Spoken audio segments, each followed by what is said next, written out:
Hello class, welcome back to Adiraj classes. मैं Gurmeet Chaudhary Adiraj classes में आप सभी का एक बार फिर से स्वागत करता हूं। जैसा कि हमने आपसे प्रॉमिस किया था कि आपके बीच जल्द हम एनटीपीसी और आपके दिल्ली पुलिस के लिए प्रैक्टिस सेट्स की सीरीज स्टार्ट करने वाले हैं, जिसके अंदर हम 30 समथिंग प्रैक्टिस सेट शुरू करेंगे, है ना। तो उसी के रिगार्डिंग आज हम आ चुके हैं अपनी पहला सीरीज़ का मतलब पहला पार्ट लेकर। इस सीरीज़ को आपको ज़्यादा से ज़्यादा शेयर करना है और ज़्यादा से ज़्यादा प्यार दिखाना है सीरीज़ को भाई, ठीक है। और आज पहला पार्ट आपके बीच लेकर आ चुके हैं। ज़्यादा से ज़्यादा शेयर करो भाई वीडियो को और ज़्यादा से ज़्यादा प्यार दिखाना है, ठीक है। और ऐसे हम लगभग आपके पास मान के चलो आप, अगर हम 30 सेट करा देंगे ना तो उसी के अंदर आपका पूरा सिलेबस रिवाइज हो जाएगा, ठीक है। अगर 30 लेक्चर आ गए इसके अंदर मिसलेनियस फॉर्मेट के अंदर, ये समझ लो कि आपका पूरा का पूरा सिलेबस कवर कराने की गारंटी हमारी है, ठीक है। आपकी जिम्मेदारी सिर्फ इतनी है कि आप ज़्यादा से ज़्यादा शेयर करोगे, है ना। तो चलिए शुरू करते हैं, आगे बढ़ते हैं भाई। ये आज आपकी सीरीज का सबसे पहला क्वेश्चन है, ठीक है, रिमाइंडर थ्योरम से, है ना, नंबर सिस्टम के अंदर। तो चलिए इसमें पूछा गया कि 8 की पावर 41 को 3 से भाग देने पर शेषफल कितना प्राप्त होगा, ठीक है। आप एक बार अपना ट्राई करो, ठीक है। चलो करते हैं। देखो, कभी भी इस फॉर्मेट का क्वेश्चन आपको दिखने को मिले तो आप क्या कर रहे होंगे भाई, आप करोगे क्या, 8 की पावर 41 को आपको डिवाइड करना है किस चीज़ से, 3 से डिवाइड करना है। आपको क्या बताना है, रिमाइंडर बताना है, ठीक है। रिमाइंडर कितना होगा ये चीज़ बतानी है आपको, ठीक है। तो सबसे पहले आप क्या करोगे, इस ऊपर वाले नंबर को आप चेक करोगे कि आप 3 के मल्टीपल में या 3 के फॉर्मेट में किसी तरीके से लिख सकते हो क्या। तो मैं चेक कर पा रहा हूँ कि 3 का स्क्वायर होता है कितना, 9। तो मैं शायद इसे 9 बना सकता हूँ, ठीक है। और वो कैसे बनेगा भाई, ठीक है। या फिर आप ऐसे 9 ना बना के आप क्या करोगे, इसे एक चीज़ और कर सकते हो आप इसके अंदर, आप इसमें ना इसे 2 बना लो किसी तरीके से। तो 2 बनाने के लिए क्या करा जाएगा भाई, इसे मैं 2 की पावर 3 लिख सकता हूँ क्या अंदर वाले डाटा को, और इसकी पावर 41, यानी इसके आसपास लेके आना है आपको डाटा को, है ना। तो आपने क्या लिखा था, 2 की पावर 3 और इसकी पावर 41। तो इसका मतलब ये आ गया क्या भाई, 2 की पावर 123 और डिवाइड कर रहे हो आप 3 से, है ना। अब 2 को हम 3 के फॉर्मेट में 3 के आसपास क्या लिख सकते हैं, मैं इसे 3 - 1 लिख सकता हूँ क्या भाई, और इसकी पावर है 123, ठीक है। और ये 3 से डिवाइड मैं करूँगा, जब मैं 3 से करूँगा तो 3 तो पूरा डिवाइड हो जाएगा, उसकी पावर 123 होना क्या है, वो भी 1 ही आना है मेरे पास, ठीक है। लेकिन मेरे पास ये -1 आ गया और इसकी पावर आ गई कितनी, ओड नंबर, ठीक है। अगर कभी भी मतलब 1 की पावर ओड नंबर कभी भी आ जावे और ये माइनस है तो रिजल्ट क्या मिलने वाला मुझे, -1 मिलेगा। अब देखो, मेरी चीज़ सिर्फ इतनी बन गई कि ये -1 है और बटे में लिखा हुआ है 3, ठीक है। तो जब मैं कभी भी मेरे पास निगेटिव की चीज़ें आ जाए, ये निगेटिव में आ गया रिमाइंडर, ठीक है।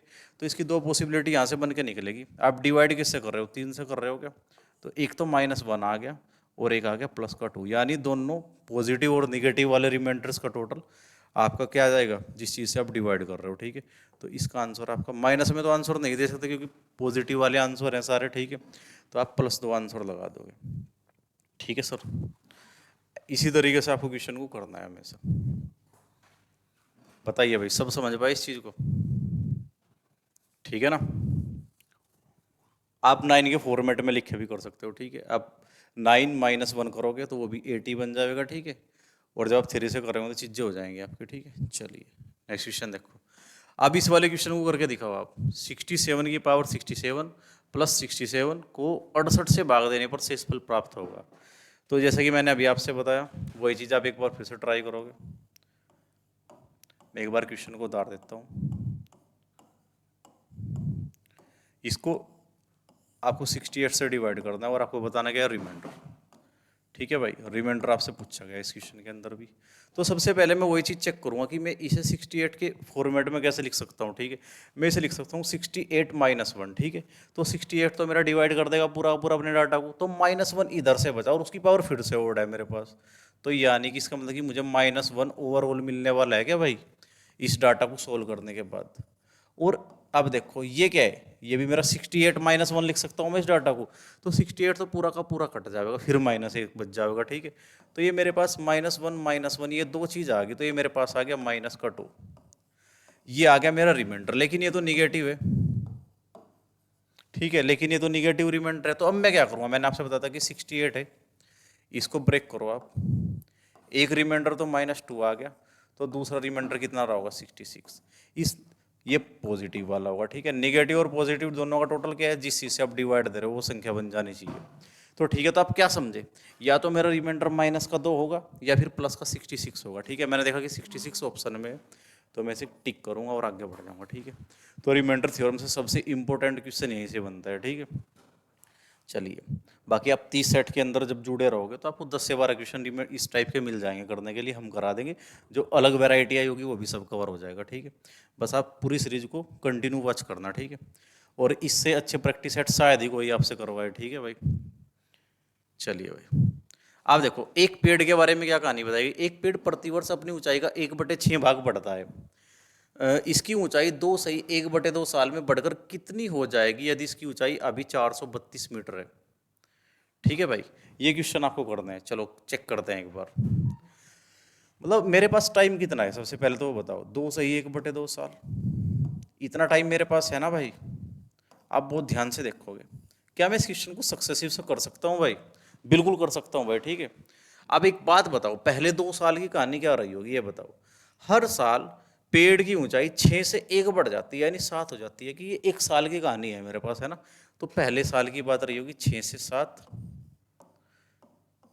ये फर्स्ट चीज और ये सेकंड चीज, ठीक। दूसरे साल भी मेरे पास कंप्लीट है ना 2 साल, तो फिर दूसरे साल फिर 6 से 7 हो जाएगा। लेकिन अब मेरे पास पूरा साल नहीं है, पूरे साल से आधा साल है, ठीक है। अब मुझे पता है कि भाई 1/6 हो जाती है 1 साल में, लेकिन मेरे पास तो ये आधा ही साल है भाई। मैं क्या कर रहा हूँ, अब ये आधा साल होने की वजह से रिजल्ट क्या आ गया, आप मल्टीप्लाई कर दोगे जो भी फ्रैक्शन चल रही होगी, आपको पता लगा कि 1/12 आ गया, यानी 12 से 13 हो जाएगा क्या भाई? 12 से हो जाएगा 13। तो ये जो रिजल्ट आएगा ये क्या है, ये आपकी प्रारंभ में जितनी थी और अब ये चीज इंप्लीमेंटेशन होने के बाद जितनी होगी वो इधर की साइड आ जाएगा, ठीक है। चलिए चेक करते हैं। ये मेरे पास आ गया 6 दूनी 12 और 12 दूनी 24, ठीक है। और ठीक है, ये 492 आ गया, देख लो मेरे पास, ठीक है भाई। और अब मैं देख लूंगा कि ये 492 और उसने कितना दिया, सॉरी 432 होगा ना, हाँ 432 होगा भाई, ठीक है। ऊंचाई अभी इतनी है और ये वाली पूछ रखी है इधर वाली, ठीक है। तो आप मुझे एक बात बताओ भाई, ये मेरे पास 432 आ गया, तो मुझे ये वाली बतानी इधर। तो मैं देख रहा हूँ कि मैं क्या यूनिट डिजिट से कर पाऊंगा, सबकी अलग अलग है, तो मैं देख लूँगा 9 9 या 27, यानी पीछे मुझे 7 मिलेगा, ठीक है। मैं 7 की 7 में मल्टीप्लाई करूँ और 13 की मल्टीप्लाई करूँ, तो देखो 7 7 49, 7 की 7 में मल्टीप्लाई करूँगा तो 9, और 9 की 3 में करूँगा तो फिर 7 मिल जाएगा मुझे, ठीक है। और 7 मेरे पास सिर्फ एक ही ऑप्शन के अंदर है, यही मेरा आंसर हो जाएगा भाई क्वेश्चन का, ठीक है। तो इस तरीके से आप ऐसे क्वेश्चन को डील कर लोगे, ठीक है। मतलब 49 की गुना आपको 13 में करनी है बस ओवरऑल, ठीक है। बताओ भाई किसी को यहाँ तक दिक्कत है? ठीक है, आप देख लो कि आप 650 में से आप 13 घटा दोगे अगर, तो आपको अपना आंसर मिल जाएगा कितना,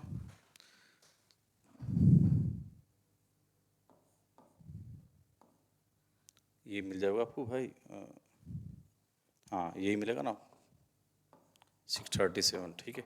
7 ये आप ऐसे क्या कर सकोगे आप, ये आंसर आ गया सोल्व करने के बाद भी, और आप ऐसे भी देख लो 9 9 3 जा 7, तो 7 ही डिजिट मिल रही होगी आपको। देखो आपने कहा 9, और जब 3 जा कर रहे होंगे तो 27 आए, तो 7 ही आ गया आपके पास, ठीक है। तो आप ऐसे थोड़ा जल्दी कर पाओगे। आपने चेक कर लिया कि यूनिट डिजिट क्या है, सिर्फ एक ही क्वेश्चन की 7 दिख रही थी, तो मैंने इसे सोल्व भी नहीं करा भाई, ठीक है। चलिए भाई अगला क्वेश्चन करेंगे।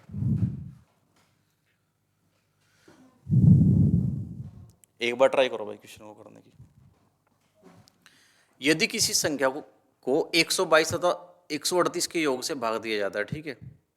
If a certain number is divided by the sum of 122 and 138, है ना। यानी कि कोई नंबर है मेरे पास, मैं क्या करूंगा उस नंबर को भाई डिवाइड करूंगा एक बार, है ना। किस नंबर से, इसने बोला कि आप एक नंबर है मेरे पास, इसको डिवाइड करो इनके टोटल से, है ना। आप देख रहे हो कि 0 और 26, ये मेरे पास आ जाएगा, ठीक है। आपने इनके योग से भाग दिया उस नंबर को, है ना। इस नंबर को मैंने मान लिया यहाँ पे कोई नंबर चल रहा होगा, ठीक है, मैंने भाग दिया, ठीक है। तो भागफल इनके अंतर के दुगने के बराबर आएगा, ठीक है। तो इनका अंतर निकाल लेंगे भाई हम। जब हम इनका अंतर निकाल लेंगे तो पता लगा कि 16 आ गया भाई, ठीक है। और 16 का क्या हुआ, डबल। बोला कि इनके अंतर के डबल मिलेगा मुझे, ठीक है, क्या भागफल। तो ये 32 आ जाएगा मेरे पास, ठीक है भाई। यहाँ तक बताओ किसी को कोई प्रॉब्लम है क्या? ठीक है, अब मैं क्या करूंगा इसके बाद, उसने बोला कि शेषफल कितना है मुझे लास्ट में ना, जब सोल्व कर लूंगा मैं यहाँ पे, शेषफल मुझे लास्ट में कितने वाला मिलने वाला 60। ठीक है, तो उसने पूछा कि ये वाली संख्या बताओ। ठीक है, भाज्य ज्ञात कीजिए, भाज्य पूछ रहा है भाई। ठीक है, बताइए किसी को दिक्कत है कि यहाँ तक डिविडेंड पूछ रहा है। ठीक है, तो आप बताओ मेरा भाज्य क्या होता है। भाज्य होता है कि मेरा जो भाजक है उसकी मल्टीप्लाई में भागफल के अंदर कर दूं। तो यानी कि मैं लिख देता हूँ एक बार चीज को, भाजक की मल्टीप्लाई में कर दूं भागफल से, और इसके अंदर मैं शेषफल को ऐड कर दूं, है ना।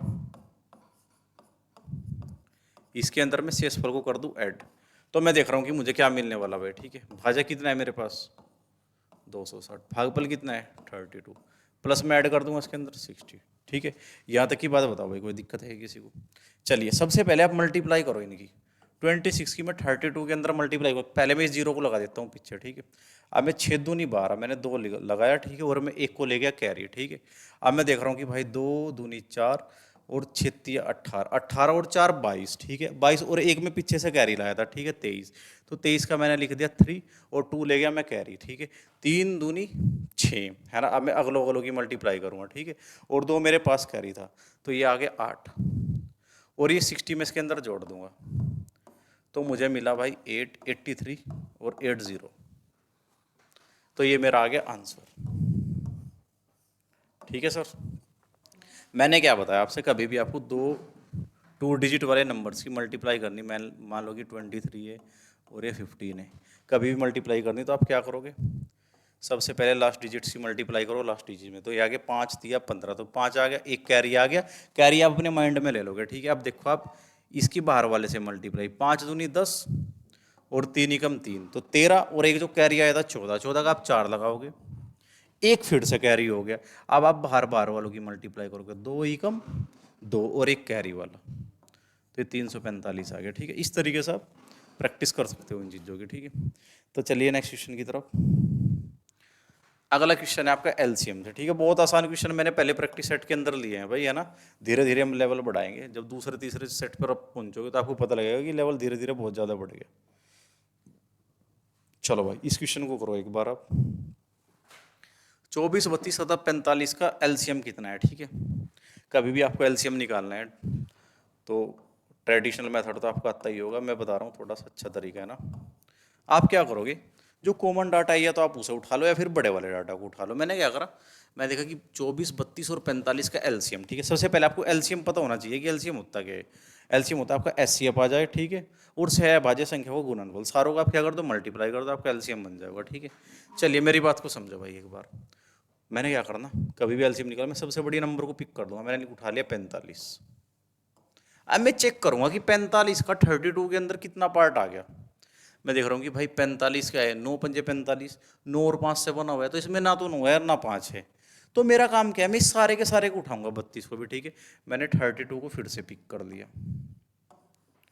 अब मैं चेक करूंगा कि 24 बच गया अभी भी, है ना। मैं चेक करता हूँ कि 24 का कितना पोर्शन इसके अंदर आ गया। ठीक है, अब आप एक बात बताओ, इसके अंदर मेरा क्या है 24 है, और 24 क्या होता है 8 तिया 24। आप नोटिस करो कि 32 के अंदर आपका 8 ऑलरेडी कवर हो गया क्या, जी सर बिल्कुल। 45 के अंदर आपका 3 भी कवर हो गया क्या, जी सर बिल्कुल। ठीक है, तो मेरा एलसीएम यही आ गया भाई। ठीक है, तो अब मैं इनकी मल्टीप्लाई करूंगा तो मुझे अपना एलसीएम मिल जाएगा। ठीक है, मैं करता हूँ 5 दूनी 10, मैंने जीरो लगा दिया, एक मेरा कैरी चला गया। ठीक है, अब देखो मैं क्या करूंगा भाई। ठीक है, 4 दूनी 8, 5 तिया 15। ठीक है, 15 और 8 आ गया 23, और एक कैरी वाला 24, 24 का आ गया 4, मेरा 2 चला गया फिर से कैरी। अब मैं देखूंगा 4 तिया 12 और 2 कैरी वाला 13, 14, तो 1440 मेरा क्या आ गया भाई आंसर। 1440 क्या है आंसर भाई। अब एनटीपीसी और दिल्ली पुलिस के लिए बेफिक्र बेझिझक होकर इस सीरीज को फॉलो कर सकते हो। ठीक है, आपको डिक्टो चीज़ें भी मिलने वाली है यहाँ से कुछ, है ना। डिक्टो ना मिलेगी तो संख्या चेंज करके डाटा आपको चेंज हो जाएगा, लेकिन वैरायटी और लेवल में कोई कॉम्प्रोमाइज़ नहीं होगा। देख आप चेक कर लेना इस चीज़ को। ठीक है, अब देखो, वह छोटी से छोटी संख्या ज्ञात कीजिए जिसे 6, 8 और 12 या 16 से भाग देने पर प्रत्येक दशा में 3 शेष बचे, है ना। आप ऑप्शन से भी जा सकते हो इस क्वेश्चन के अंदर, और आप फिर क्या है बाई सॉल्यूशन भी जा सकते हो। सबसे पहले सॉल्यूशन देख लो, है ना, कैसे करेंगे। उसने बोला कि आप 6, 8 या 12 या फिर 16 से भाग दो। और प्रत्येक कंडीशन में आप क्या फेस करोगे कि आपके पास ना हर एक कंडीशन में 3 रिमाइंडर बचेगा, 3 शेषफल बचेगा। ठीक है, तो मैं चेक कर लेता हूँ एक बार कि इस क्वेश्चन को कैसे करेंगे ट्रेडिशनल तरीके से। तो सबसे पहले आप इन नंबर्स का एलसीएम निकाल लो, और मैंने एलसीएम निकालना आपसे अभी बताया, तो आप उसी तरीके से निकालो। मैंने 16 को ले लिया, सबसे बड़ी संख्या को मैंने एज इट इज ले लिया। तो अब मैं चेक करूंगा कि 16 कितना पोर्शन इसके अंदर कवर हो गया ऑलरेडी। ठीक है, मैंने देखा कि 12 है यहाँ पे, तो इसके अंदर 4 चौक 16 था और ये 4 या 12 है। ठीक है, तो मेरे पास 4 तो पहले ही आ गया, तो 3 की कमी है, तो मैं 3 लिख लूंगा बस। मैंने ये दो नंबर कवर कर लिए। ठीक है भाई, इनडायरेक्टली मैं बोल सकूँ कि मैंने इन दोनों नंबरों का एलसीएम निकाल दिया अभी तक। ठीक है, फिर मैं 8 को चेक करता हूँ भाई। इसके बाद मैंने देखा कि 16 के अंदर 8 मेरा ऑलरेडी सारा कवर हो गया। जी सर, खत्म कहानी होगी इसकी। अब मैंने देखा 6 का 3 तो इधर आ गया और 6 का 2 इधर आ गया, तो मुझे पता लगा 16 3 48, ये मेरा एलसीएम होने वाला क्या भाई? 48 ही मेरा एलसीएम होगा क्या? जी सर बिल्कुल। लेकिन 48 तो एक ऐसा नंबर है जो इन तीनों संख्याओं से पूर्ण रूप से डिविजिबल है। लेकिन मुझे ये चीज़ तो बतानी ही नहीं थी। मुझे बताना क्या है? मुझे तो ऐसी संख्या बतानी है कि मैं इनसे भाग दूं तो मुझे रिमाइंडर मिले कितना? 3। ठीक है भाई, और सबसे छोटी बतानी, तो यानी जो भी संख्या है ना, हर एक संख्या को मैं कवर कर लेता हूं। तो आप क्या लिखोगे? 48n+1। मेरी इसके अंदर इस वैरायटी की सारी संख्या ही कवर हो जाएंगी। ठीक है, लेकिन मुझे सबसे छोटी संख्या बतानी है। ठीक है, सबसे छोटी संख्या बताने के लिए मुझे एन को क्या लेना पड़ेगा? 1। तो अगर मैं एन को 1 ले लेता हूँ तो 48, सॉरी ये 3 होगा ना भाई यहाँ पे, इसे आप 3 कर दो क्योंकि 3 रिमाइंडर बचना ना। तो अब देखो 48 1 जा 48 और 3 रिमाइंडर बचना चाहिए। तो कब बचेगा भाई? जब 3 होगा आपके पास, तो आप नंबर निकालने के लिए ऐड कर लोगे। तो 48 + 3 यानी 48 + 3 करोगे आप, तो आपके पास कितना आ गया? 51। इससे छोटा कोई नंबर ऐसा पॉसिबल हो ही नहीं सकता। ठीक है भाई, आपका 51 ही आंसर होगा इस क्वेश्चन का। ठीक है सर, अब आप ये क्वेश्चन करके दिखाओ।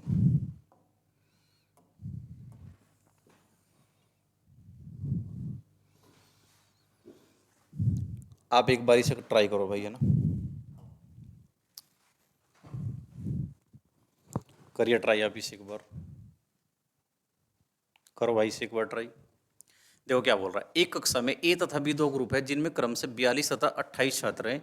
यदि ग्रुप ए का औसत भार 25 kg तथा ग्रुप बी का औसत भार 40 kg है, तो संपूर्ण कक्षा का औसत भार बताइए। ठीक है भाई, आप इसमें कई तरीके लगा सकते हैं, क्वेश्चन इजी है ना। चलो समझते हैं। पहले सबसे पहले बताओ, डेविएशन काम करेगा क्या इसके अंदर? बिल्कुल करेगा भाई। आपका एलिगेशन काम करेगा क्या? बिल्कुल करेगा। वेटेड एवरेज काम करेगा? बिल्कुल करेगा। आप कोई भी तरीका लगाओ, क्वेश्चन बहुत ईजी है। सबसे पहला ही टाइप का क्वेश्चन है आज, है ना? सबसे इजी चीज़ें मैंने आज ली है। सबसे पहले मैं डेविएशन से ट्राई करता हूँ क्योंकि डेविएशन मेरा फेवरेट है ना। तो आप देखो 42 और 28। सबसे पहले मैं चेक करूँगा कि किस रेशो के अंदर बात हो रही है भाई। ठीक है, मैं अगर 14 से काट दूँ तो 14 × 42 और 14 दूनी 28, ये बात हो रही है भाई। ठीक है, यानी कि इस वाले ग्रुप का 25 दिया और सेकंड वाले का दिया 40। ठीक है, इसने पूछा कि होल ग्रुप का बताओ, पूरे ग्रुप का कितना है ना? तो मैं क्या कर रहा हूँ बताओ भाई। तो मुझे पता है कि 25 तो मैंने ना, देखो 25 पता है और 40 पता है। मैं ना इनमें से कोई एक एवरेज मान लो, मैंने माना कि 25 ही रहा मेरा एवरेज, है ना? तो 25 एवरेज रहा। चलो अब देखो, जो भी चेंज होगा ना मैं उसे बराबर बांट लूंगा सबके अंदर। मैंने देखा कि यहाँ पे ना जो ग्रुप बी था वो तो मेरे से 40 एवरेज दिखा रहा भाई, तो यानी एवरेज 15 बढ़ गया क्या? एक संख्या पे 15 बढ़ेगा और ऐसी ऐसी दो संख्याएं थी, तो 15 दूनी 30, है ना? तो कितना बढ़ जाएगा? 15 दूनी 30। तो ओवरऑल इतना बढ़ गया क्या?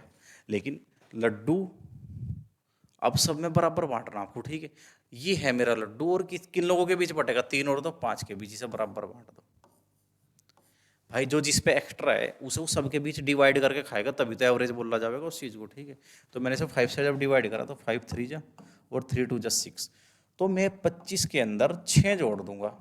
25 और 6 31, यानी मेरी पूरी क्लास का एवरेज 31 आने वाला। ठीक है, और ये रहा मेरा आंसर।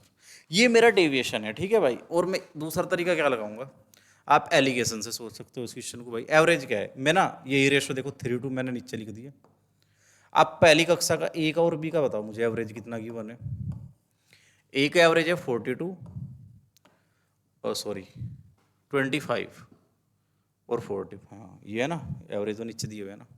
इसने एवरेज गिवन है भाई 25 और 40। अब मैं क्या कर रहा हूँ, मैं इनको जोड़ रहा हूँ, नीचे वालों को आप टोटल करो 5, इसकी वैल्यू कितने के बराबर होगी, आप इनका डिफरेंस करो 15, ठीक है। तो 5 की वैल्यू 15 है, तो एक की वैल्यू कितना आ गया 3, तो 2 की वैल्यू कितना आ गया 6, एक की वैल्यू 3 है तो 2 की वैल्यू कितना आ जाएगा 6। अगर ये 6 है और ये छोटे वाली वैल्यू है तो बीच वाली वैल्यू जोड़ के आएगी भाई। तो मैं 25 में जब 6 जोड़ूंगा तो 31 क्या है मेरा आंसर, ठीक है। आप इधर से भी निकाल सको, आप क्या करोगे, एक की वैल्यू 3 है तो 3 की वैल्यू 9 आ गई, ये बड़े वाली वैल्यू है तो बड़े वाली में से घटा के आओगी, तो मैं जब 40 में से 9 घटाऊंगा ना तो आप नोटिस करोगे तब भी 31 ही आएगा, ठीक है। तो इस तरीके से आप इस क्वेश्चन को कर सकते हो, आप वेटेड एवरेज से भी कर सकते हो, ठीक है। वेटेड एवरेज क्या बोल रहा है आपसे, ये थोड़ा लंबा प्रोसेस होता है, ठीक है, आप इसे अवॉइड ही करियो, ठीक है। तो 42 एवरेज है, कितने लोगों का 42 लोगों का 25 है, और भाई 28 का कितना है 40 है, और अब इन्हें, ये तो मेरा टोटल आ गया ऊपर, और टोटल को मैं नंबर से डिवाइड कर दूंगा कि कितनी संख्या है, ठीक है। इतने छात्र हैं ना भाई 70 से आप इसे डिवाइड कर दो और आप इस डाटा को सोल्व कर दो, आपको आंसर मिल जाएगा। तो मैंने ये तरीके आपसे इतने सारे बताए, तो किसी भी तरीके से आप चीज़ों को अटेम्प्ट कर पाओगे, ठीक है। और इतने तरीके से करना मतलब हम सारी अप्रोच आपको कम से कम सेट के अंदर देने की कोशिश कर रहे हैं, ठीक है। तो इसलिए मैंने 30 सेट फिक्स करे, मैं ज़्यादा भी करवा सकता था लेकिन मैंने फिक्स करा कि 30 ओनली, है ना। दिल्ली पुलिस से पहले पहले ओनली 30, अगर हमें फिर उसके बाद लगा तो 10 से 15 मैराथन में पूरा सिलेबस मैथ का कवर करवा देंगे एक बार, है ना। वो आपकी ओन डिमांड चीज़ें होंगी, जैसा आप डिमांड करोगे ना, अगर आपको जरूरत होगी, है ना, और आपका प्यार कैसा हमारे साथ बना रहेगा भाई, उस पर डिपेंड है चीज़ें सारी, है ना। तो ये क्वेश्चन देखो आप एक बार, ये देखो क्या बोल रहा है भाई, n संख्याओं का औसत x है, यदि दो संख्याओं में प्रत्येक से 36 घटा दे तो औसत x माइनस 8 हो जाता है, ठीक है। n का मान ज्ञात कीजिए, ठीक है। सबसे पहले मैं ट्रेडिशनल तरीके से एक बार बता दूं आपसे, ठीक है। आप एक बात बताओ, n संख्याएं हैं क्या, स्टार्टिंग में एवरेज x था क्या, मैं टोटल निकाल लूँ एक बार ही निकाल, एवरेज को जब मैं नंबर से मल्टीप्लाई कर दूँ तो मुझे टोटल मिल जाता है क्या, ठीक है। तो मुझे मिल गया nx, ठीक है। मुझे क्या मिल गया भाई, मुझे मिल गया nx, ये मेरा स्टार्टिंग में टोटल था क्या। फिर उसने बताया कि आपने ना किन्हीं दो संख्याओं में से 36 घटा दिया प्रत्येक से, तो 36 दूनी 72, तो मेरा जो अब टोटल है ना, नए वाला टोटल है वो 36 में से, इसमें से सॉरी 72 घट जाएगा, ये आ गया क्या बताओ, ये बताइए भाई किसी को प्रॉब्लम है क्या। और ये मेरा नया टोटल आ गया भाई, क्योंकि 72 माइनस हो गया, ये मेरा नया टोटल आ गया क्या। और संख्याएं तो अब भी एन ही है ना, क्योंकि संख्याएं नहीं गई, संख्या को कम किया बस थोड़ा सा, तो संख्या तो आज भी एन ही है ना मेरी। तो ये टोटल को जब मैं कभी भी संख्याओं से भाग दूंगा तो ये एवरेज आ गया मेरा भाई, ठीक है। और ये किसके बराबर है, उसने बोला कि नया एवरेज है ना आपका, ये एवरेज अब किसके बराबर बताया गया, उसने बोला कि आपका एवरेज जो पहले था ना उसमें से सिर्फ 8 कम हो गया, तो x माइनस 8 के इक्वल होगा, ठीक है। तो मैं इस n की अगर इधर मल्टीप्लाई करा दूँ तो मुझे मिला nx minus 72 will be equal to nx minus 8n, ठीक है। तो मैं नोटिस करूंगा कि nx से nx कट जाएगा और ये माइनस माइनस भी कट जाएंगे, तो 8n की वैल्यू आ गई 72। तो यहाँ से मैं n कितना निकाल लूँगा, n की वैल्यू आ गई 9, ठीक है। तो मुझे n मिल गया 9। अब ये तरीका है आपका तरीका नंबर 1। क्या आप इसे दूसरे तरीके से थोड़ा अच्छे तरीके से भी सोच पा रहे हो कि ये 1 लाइन के अंदर हो जाए भाई, आपके पास ऐसी कोई अप्रोच है।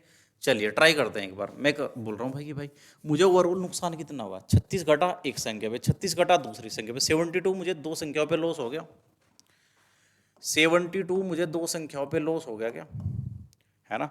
इसका रिजल्ट क्या हुआ, क्या चीज हुई, मेरी n संख्याएं अगर रही होगी ना, मुझे हर एक संख्या पे कितना नुकसान दिखा, मेरा एवरेज 8 घट गया ना, तो मुझे एक संख्या पे 8 का नुकसान हुआ। तो मुझे भाई n संख्याओं पे मुझे इतना नुकसान हो रहा होगा क्या भाई, है ना।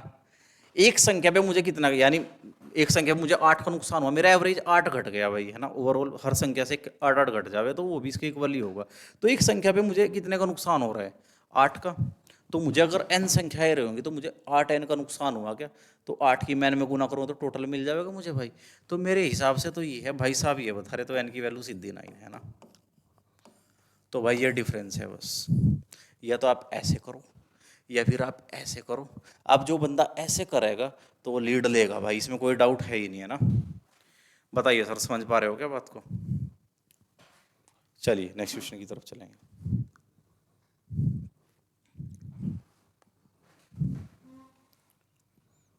ये करो भाई एक बार।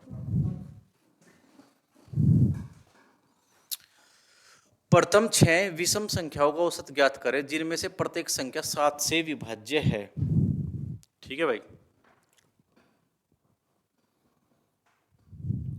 ठीक है। चलिए मैं दो तरीके से बताऊंगा इस क्वेश्चन को भी आप कैसे डील करोगे। प्रथम 6 संख्याओं, 6 विषम संख्याओं का औसत जो 7 से विभाज्य, तो सबसे पहले तो खुद 7 ही होगी, फिर मुझे 21 मिलेगी ना भाई, फिर मुझे 35 मिलेगी, ठीक है, फिर मुझे 49 मिलेगी, ठीक है भाई, फिर मुझे क्या मिलेगी बताओ इसके बाद, 63 मिलेगी है ना, फिर 77 मिलेगी। तो ये मेरे पास में सारी संख्याएं आ गई क्या, जिनकी मैं बात कर रहा हूँ, ठीक है। मुझे निकालना क्या है, मुझे निकालना है कि इनका आप मुझे बताओ औसत।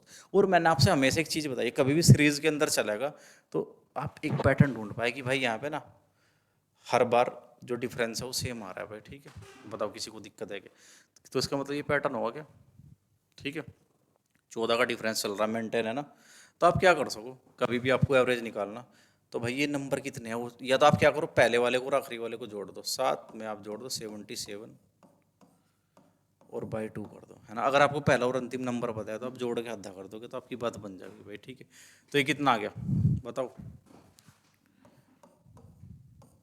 84 को जब आप 2 से डिवाइड करोगे तो 42 आपका आंसर आ गया, ठीक है भाई, ठीक है। या फिर आप करो, आपको पता है कि नंबर कितने हैं, आपको 7 का मल्टीपल चाहिए है ना, तो आप 7 को बाहर निकाल लो एक बार तो, है ना। मुझे पता है कि 7 के मल्टीपल होंगे तो 7 तो कॉमन होगा ही ना, और अब जितनी संख्या है उतने मेरे पास एन बच रहे होंगे ना भाई, ठीक है। आपको पता अंदर क्या बच रहा होगा, 1 3 5 7, ठीक है, 9 10 11, ठीक है। तो ये चीज़ बच रही होगी, आप इसके अंदर क्या अप्लाई करोगे, n into n plus one, तो मेरा n यानी लास्ट में क्या है 11, n into n plus one यानी 12 हो गया, वो बाई 2। तो ये आप कर लोगे, चीज़ें आपकी हो जाएंगी, ठीक है, ठीक है भाई। अरे ये नंबर कितने, 6 है ना ये भाई, 6 गुना 7 करूँगा ना मैं, इसे लास्ट में क्यों ले लिया मैंने, नंबर कितने हैं ना, तो ये भी 6 और 6 और 1 7 और बाई 2 कर दो आप, ठीक है। ये से नहीं हो पा रहा भाई ये। चलो आप नेक्स्ट क्वेश्चन देखो, टाइम वेस्ट मत करो किसी भी चीज़ पे। ये देखो,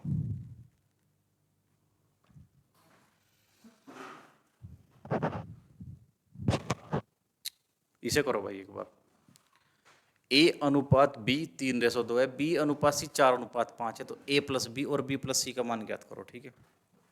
जल्दी से कर दो भाई।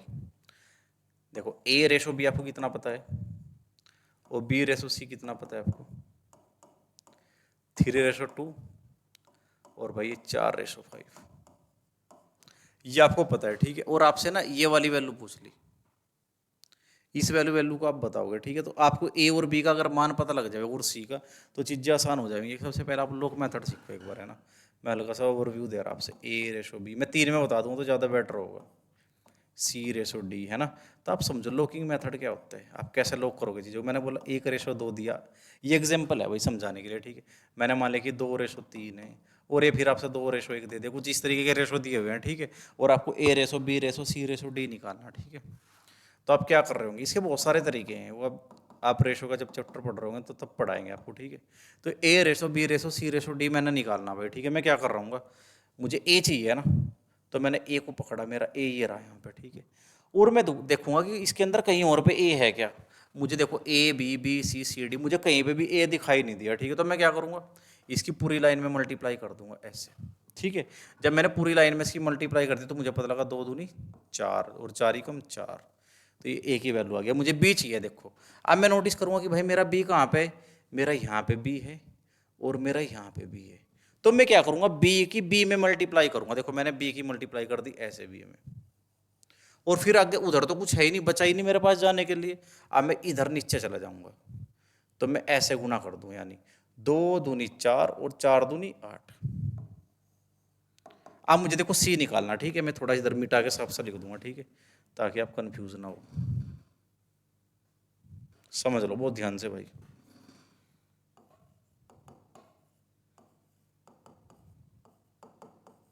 ठीक है, ये चीज है मेरे पास। ठीक है, अब सी देखो, ये देखो सी का लोग यहाँ पे बनेगा आपका। ठीक है, और ऊपर यहाँ पे तो जाने के लिए कुछ है नहीं, लेकिन इधर जा सको आप।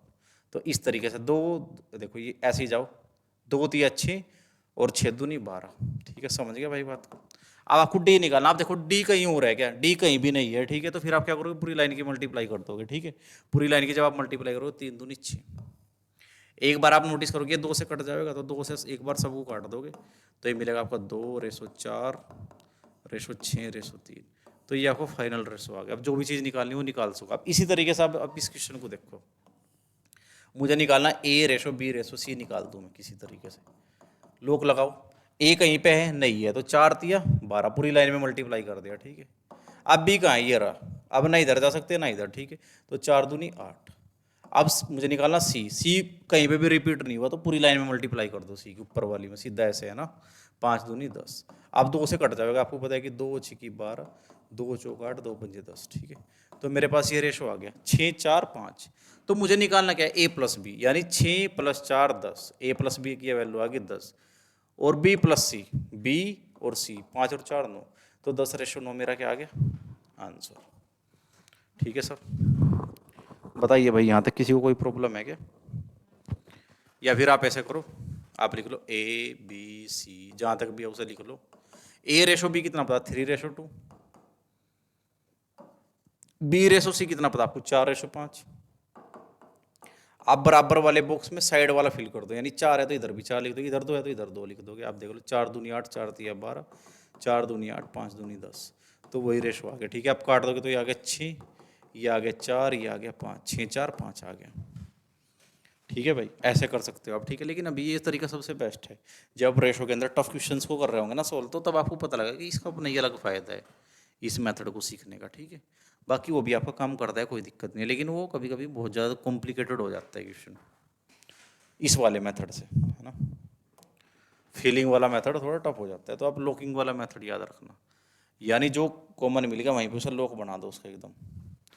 ये देखे भाई, क्वेश्चन बोल रहा है क्या, आकाश, बबलू तथा चिंटू की आय का अनुपात। ठीक है, इनकम का रेशो दिया भाई। ठीक है, कौन कौन है लोग, आकाश, बबलू और चिंटू, है ना। 3 लोग हैं भाई, इनकी इनकम का रेशो दिया 2, 3, 5, है ना। इनकम का रेशो क्या दिया गया, 2:3:5।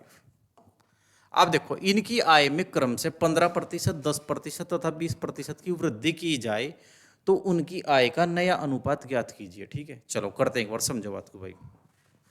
सबसे पहले बताओ, मैं अगर 2 में वृद्धि करूँ 15% की, तो ये मेरे पास पॉइंट्स में आनी शुरू हो जाएंगी चीज़ें।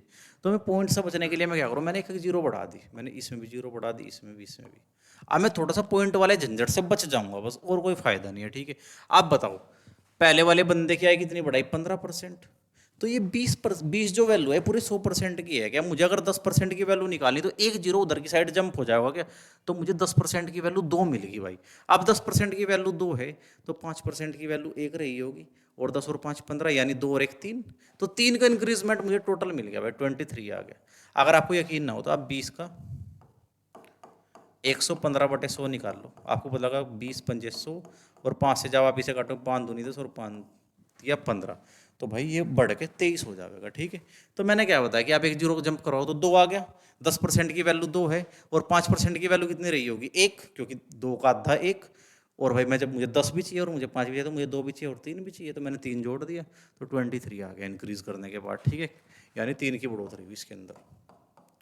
समझ पा रहे हो भाई बात को? चलिए, अब बी की बात हुई 10%, यानी 30 का 10% क्या होगा, एक जीरो उधर जंप हो जाएगी 3, यानी 3 की वृद्धि इधर होगी, तो ये आ गया 33। और इसमें हुआ 20% की बढ़ोतरी। 20% क्या होगा, 10% की वैल्यू 5 आ गई, और 20% के लिए डबल करना पड़ेगा, यानी 10, यानी इसमें ओवरऑल 10 की वृद्धि हो गई, हो गया 60।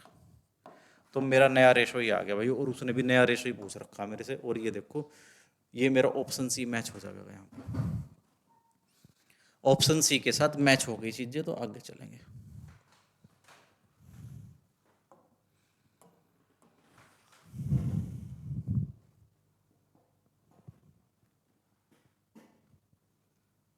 ये करो भाई क्वेश्चन, दो व्यक्तियों की आय का 9:7 के अनुपात में उनके व्यय का अनुपात ये है और उनमें से प्रत्येक व्यक्ति इतने रुपए बचाता है, तो उनकी वार्षिक आय ज्ञात कीजिए। ठीक है, सबसे पहला सबसे बेस्ट है इसके अंदर स्पाइडरमैन वाला मेथड। ठीक है, मकड़ी लगा दो उसके अंदर आप। ठीक है, तो सबसे पहला आप ये बताओ भाई, इनकम का रेशो क्या है?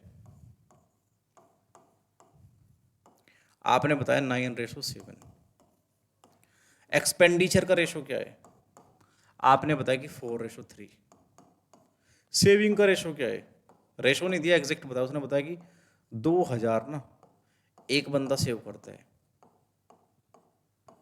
एक बंदा 2000 रुपये सेव करता है। ठीक है, तो भाई ये भी 2000 बचाएगा, ये भी। तो आप इस टाइप के क्वेश्चन को डील करने के सबसे बेस्ट है कि आप मकड़ी लगाओ, आप क्रॉस मल्टीप्लाई करो। 9×27 और 7×4 = 28।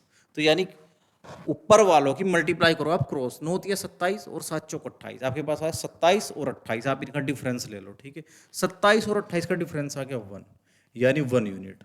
और ये इक्वल होगी किसके? यानी ये डाटा इक्वल होगा किसके? आप देख लो, आप इसकी मल्टीप्लाई इसमें करो और इसकी मल्टीप्लाई इसमें करो, उनका भी आप ऐसे ही डिफरेंस लोगे। ठीक है, मैंने देखा 4 दूनी 8। ठीक है, 8000 आ गया। आपने देखा कि 3 दूनी 6, 6000 आ गया। 8000 और 6000 का डिफरेंस 2000। ठीक है, तो एक की वैल्यू आ गई 2000। बताइए सर, किसी को दिक्कत है क्या? नहीं है ना? तो अब देखो आपसे क्या पूछे, तो उनकी वार्षिक आय में अंतर ज्ञात करो। यानी इनकी वार्षिक आय, इसकी इनकम 9 थी, इसकी 7 थी, तो इनका डिफरेंस क्या है? 2।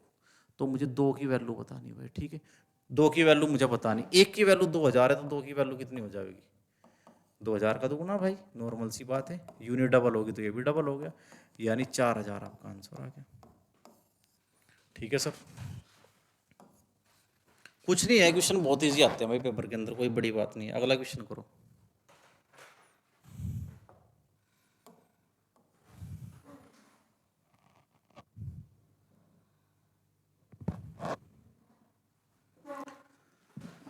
इसे करिए भाई एक बार आप। ए और बी की मासिक आय इस अनुपात में, उनके मासिक व्यय अनुपात में, और ये इतना इतना बचाते हैं। ठीक है, ये सेम क्वेश्चन है, मैं एक बार जल्दी से करके दिखा देता हूँ भाई। ठीक है, ए और बी की बात हो रही भाई, है ना? है ना? इनकम का रेशो कितना है? 5:6 इनकम का रेशो है। ठीक है, और आपके खर्चे का रेशो क्या है? एक्सपेंडिचर का। उसने बताया कि 3:4। सेविंग का रेशो कितना बताया? उसने बताया कि भाई 1800। ये 1800 की सेविंग करता है, और इधर वाला 1600 की। मैं देखा 5 चौक 20 और 36 18। 18 और 20 का डिफरेंस कितना आ गया? 2। तो मेरा 2 आ गया। किसके बराबर होगा भाई? यहां से निकाल लोगे आप। 16×3 48 और 18 चौका 72। ठीक है, जब आप 72 में से 48 को घटाओगे तो आपके पास 24 आ गया। क्या ये 2400 आ गया? इसका मतलब एक की वैल्यू आ गई 1200। क्या पूछ रखा है बताओ? उसने पूछा बी की मासिक आय। बी कहाँ है? ये रहा भाई। एक की वैल्यू 1200 है, तो 6 की वैल्यू कितनी आ जाएगी? 7200।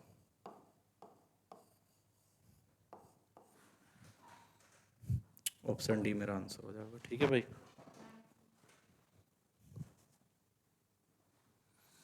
अगला क्वेश्चन करेंगे भाई।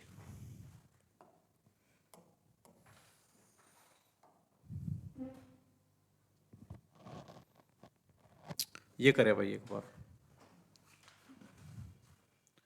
अरुण और विनय, दो बंदे हैं मेरे पास, है ना? अरुण और विनय की बात हो रही भाई। ठीक है, अरुण और विनय क्या करते हैं भाई? ये देखिए क्या करते हैं भाई, पढ़ो आप क्वेश्चन को एक बार। अरुण और विनय एक व्यापार शुरू करते हैं, बिजनेस करते हैं भाई। ठीक है, अरुण ने इतने रुपए का निवेश किया। ठीक है, सबसे पहले देखो कि कभी भी पार्टनरशिप का क्वेश्चन है तो नाम लिखो आप इनके एक बार। एक तो अरुण है और एक है विनय, है ना? तो इनकी इन्वेस्टमेंट किस रेशो में है? किस रेशो के अंदर इन्होंने इन्वेस्ट किया वो देखो। इसने किया भाई 12,000 रुपये। ठीक है, इसने करा 12,000 रुपये का इन्वेस्टमेंट। ठीक है, इसका नहीं पता है, मैंने मान लिया कि इसने इन्वेस्टमेंट आई करा। ठीक है, चलो समझ आगे कुछ। अब टाइम देखो भाई, इसने तो 9 महीने के लिए किया, इसने तो 9 महीने के लिए किया, लेकिन इसने सिर्फ 4 महीने के लिए किया। ठीक है, और इनको जो आपका अमाउंट है वो कैसे मिलेगा शेयर, यानी प्रॉफिट कैसे बांटेंगे, वो रेशो उसने दिया। क्या देखो, कुल लाभ में से विनय को 2/7 मिलता है। अगर 7 का लाभ टोटल हुआ है ना, 7 का प्रॉफिट ओवरऑल आपको हुआ है, तो 2 का प्रॉफिट सिर्फ विनय को मिला है, 2 का प्रॉफिट, ठीक है। तो विनय को 2 मिला और टोटल कितना था 7, तो 7 में से 2 तो विनय को मिल गया, तो 5 किसे मिला होगा? पहले वाले बंदे को, अरुण को भाई, ठीक है। अब मैंने आपसे बता रखा कि इन दोनों की मल्टीप्लाई करके ये चीज़ आ रही, इन दोनों की मल्टीप्लाई करके ये चीज़ आ रही भाई, ठीक है। तो आप क्या करोगे भाई, आपको ये वाली आई चाहिए, तो आप क्या करो, इसकी मल्टीप्लाई सीधी यहाँ पे कर लो और इसकी मल्टीप्लाई, क्योंकि ये बाद में उधर भी चले जाएंगे ना भेजने की वजह से, समझो मेरी बात को, कोई दिक्कत नहीं, मैं लिख के दिखा दूंगा, क्योंकि आज पहला ही दिन है भाई, कि 9 में गुना करो और आई जो आपकी इन्वेस्टमेंट है उसकी 4 में गुना करो, उसका ही तो रिजल्ट 5/2 है भाई, ये इसी चीज़ का तो रिजल्ट है ना। तो आप नोटिस कर रहे हैं कि भाई ये जो था मेरे पास डाटा, ये इधर आ जाएगा कि यहाँ पे, ठीक है। और ये 9 भी इधर ही आ जाएगा, बटे में आ जाएगा ना उधर, क्योंकि उधर मल्टीप्लाई में तो इधर डिवाइड में आएंगे भाई, ठीक है। यहाँ तक बताओ, इधर ये 4 है डिवाइड में, तो उधर मल्टीप्लाई में चला जाएगा, तो ये क्या आ गया मेरा, 1/i की वैल्यू आ गई है, ठीक है। समझो बात को, है ना। तो 5 चौक 20, 20 से 1 0 गई, है ना, और 2 से काट दिया मैंने से, 600 आ गया मेरे पास। आप देख लो भाई, 6 दूनी 12, 12 नब्बे 108, 108 के पीछे लग रही है 2 0, और ये चीज़ मुझे बटे में मिली है ना, तो या तो मैं इधर आई को ऊपर लेता जाऊंगा, ठीक है। जब ये चीज़ आपको बटे में मिली ना, क्योंकि एक ऊपर है तो एक के बटे में लिखी हुई चीज़ है, तो मैं क्या करूँगा, इधर से भी मैं आई को ऊपर लेता गया, तो ये मेरे पास आई की वैल्यू आ गई भाई, है ना। आई का वैल्यू कितना आ गया, 10800, ठीक है। आपका प्रॉफिट किसी भी पार्टनरशिप के अंदर डिपेंड करता है कि आपने कितना इन्वेस्टमेंट किया और कितने टाइम के लिए किया, ठीक है। आपके पार्टनर के साथ आप इन रेशो को ध्यान में रखते हुए हमेशा पैसे को बांट लोगे आपस में, ठीक है। चलिए सर आगे,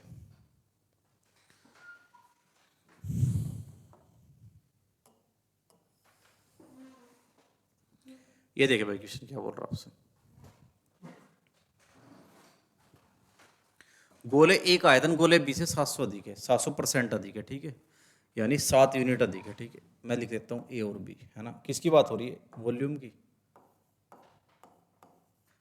700 अधिक है, एक आयतन गोले बी के आयतन से 700 अधिक है, ठीक है। अगर मैंने इसका एक मान लिया ना वॉल्यूम, ठीक है, तो ये 7 अधिक होने का मतलब क्या है, 8 हो जाएगा क्या भाई। परसेंटेज में 100% का मतलब 1 होता है, ठीक है।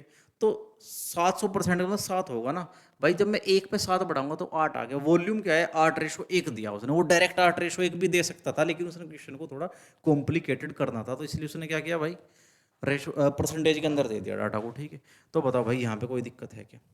अब आपको पता होना चाहिए ना कि भाई वॉल्यूम कैसे आया था, A1 A2 A1 A2 A1 A2, यानी 3 बार जब आप इम्प्लीमेंटेशन कर देते थे अपनी रेडियस का, तो उसके बाद आपको वॉल्यूम मिलता था। गोल आया तो इसलिए मैं रेडियस बोल रहा हूँ सर, ठीक है। तो भाई मुझे पता कि अगर मैं यहाँ से इनका क्यूब रूट निकाल दूँ, यानी 2:1, ये मेरे पास रेडियस का रेशो आ गया क्या भाई। तभी तो ये ऐसा होगा ना कि 2 से 1 हुआ भाई, 2 से 1, 2 से 1, ये 2 दूनी 4 दूनी 8, और 1 ही कम 1 ही कम 1, तो ये तभी तो आपको वॉल्यूम का 8:1 रहा होगा, तो यानी रेडियस का रेशो 2:1 रहा होगा, ठीक है। तो इसने क्या पूछ रखा भाई, गोले बी का पृष्ठ क्षेत्रफल बताना। भाई क्षेत्रफल की यूनिट क्या होता है, साइड का स्क्वायर ही होगा समर कंडीशन में, ठीक है। तो यानी मुझे इस चीज़ को 2 बार इंप्लीमेंटेशन करना, ठीक है। इसने क्या बोल रहा, ये बोल रहा बी का पृष्ठ क्षेत्रफल गोले ए के पृष्ठ क्षेत्रफल से कितने कम है, ठीक है। आज जब मैं पृष्ठ क्षेत्रफल निकालूंगा तो ये 2 बार यूज होगा, तो ये 4 हो जाएगा, ये एक ही बार होगा तो ये 1 होगा, ठीक है भाई। तो इसने बोला कि भाई ये कितना दिखे इससे, ये तो ऑप्शन मैच नहीं होंगे ना ऐसे,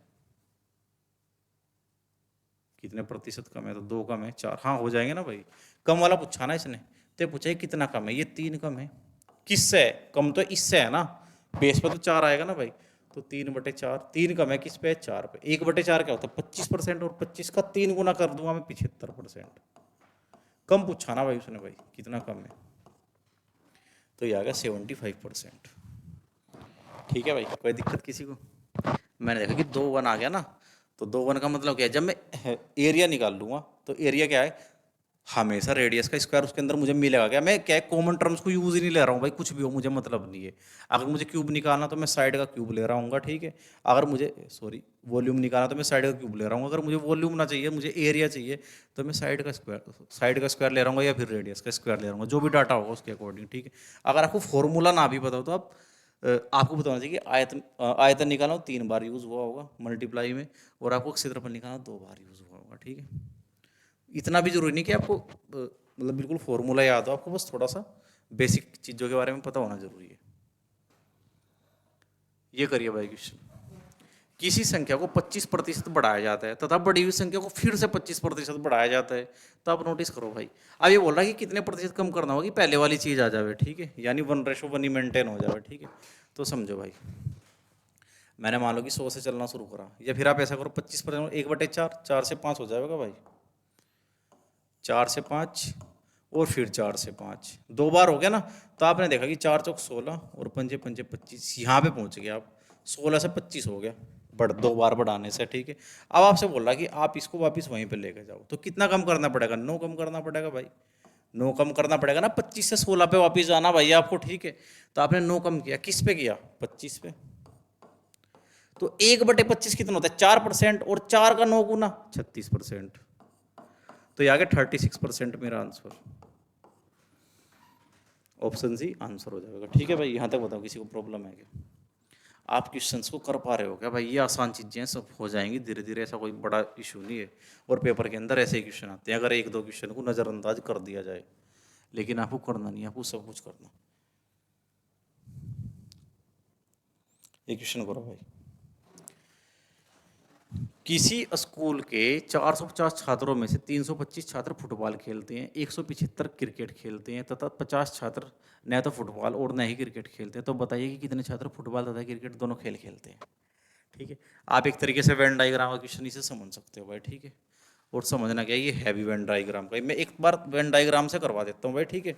और फिर मैं इसके बाद ना इसका एक तरीका बताऊंगा आपसे, डायरेक्ट वेन डायग्राम के रिजल्ट क्या बोल रहे हैं आपसे, ठीक है। और कैसे आप इम्प्लीमेंटेशन करोगे, थोड़ा अच्छा क्वेश्चन है। इससे आसान क्वेश्चन अगर हमारे पास होते तो बेसिक से शुरू करते, लेकिन आप परसेंटेज वाली सीरीज में चलो अभी। उसके अंदर ना अपकमिंग वीडियोस इसी चीज़ के ऊपर रहने वाली, वेन डायग्राम के, उसमें आपका परसेंटेज का एक लेक्चर लग रहा है ना। परसेंटेज का मतलब जो इलेक्शन चल रहा है, एक लेक्चर तो हमने अपलोड कर दिया, एक लेक्चर उसके अंदर और आएगा, ठीक है। उसके बाद क्या है, फिर वेन डायग्राम की तरफ ही जाएंगे हम धीरे धीरे, है ना। तो चलिए भाई, क्वेश्चन क्या बोल रहा, अब ये बोला कि 450 टोटल है। मैं अगर इसका वेन डायग्राम बनाने की तरफ जाऊँ भाई, तो मैंने बनाया इसका, देखो ये मेरे पास एक गोला है भाई, ठीक है। और मैंने बनाया दूसरा एक और, दो ही खेल है ना, फुटबॉल खेलते हैं या फिर क्रिकेट खेलते हैं, ठीक है। चलो भाई, मैं ट्राई कर रहा हूँ एक बार वेन डायग्राम से बनाने की से, ये थोड़ी मिस्टेक होगी भाई।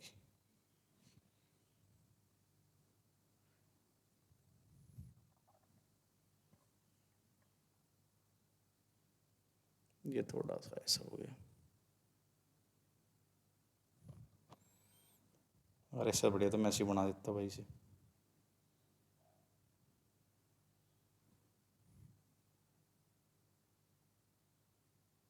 अब ऐसे ही समझ लो भाई, ठीक है। चलो बहुत है ना इतना भी।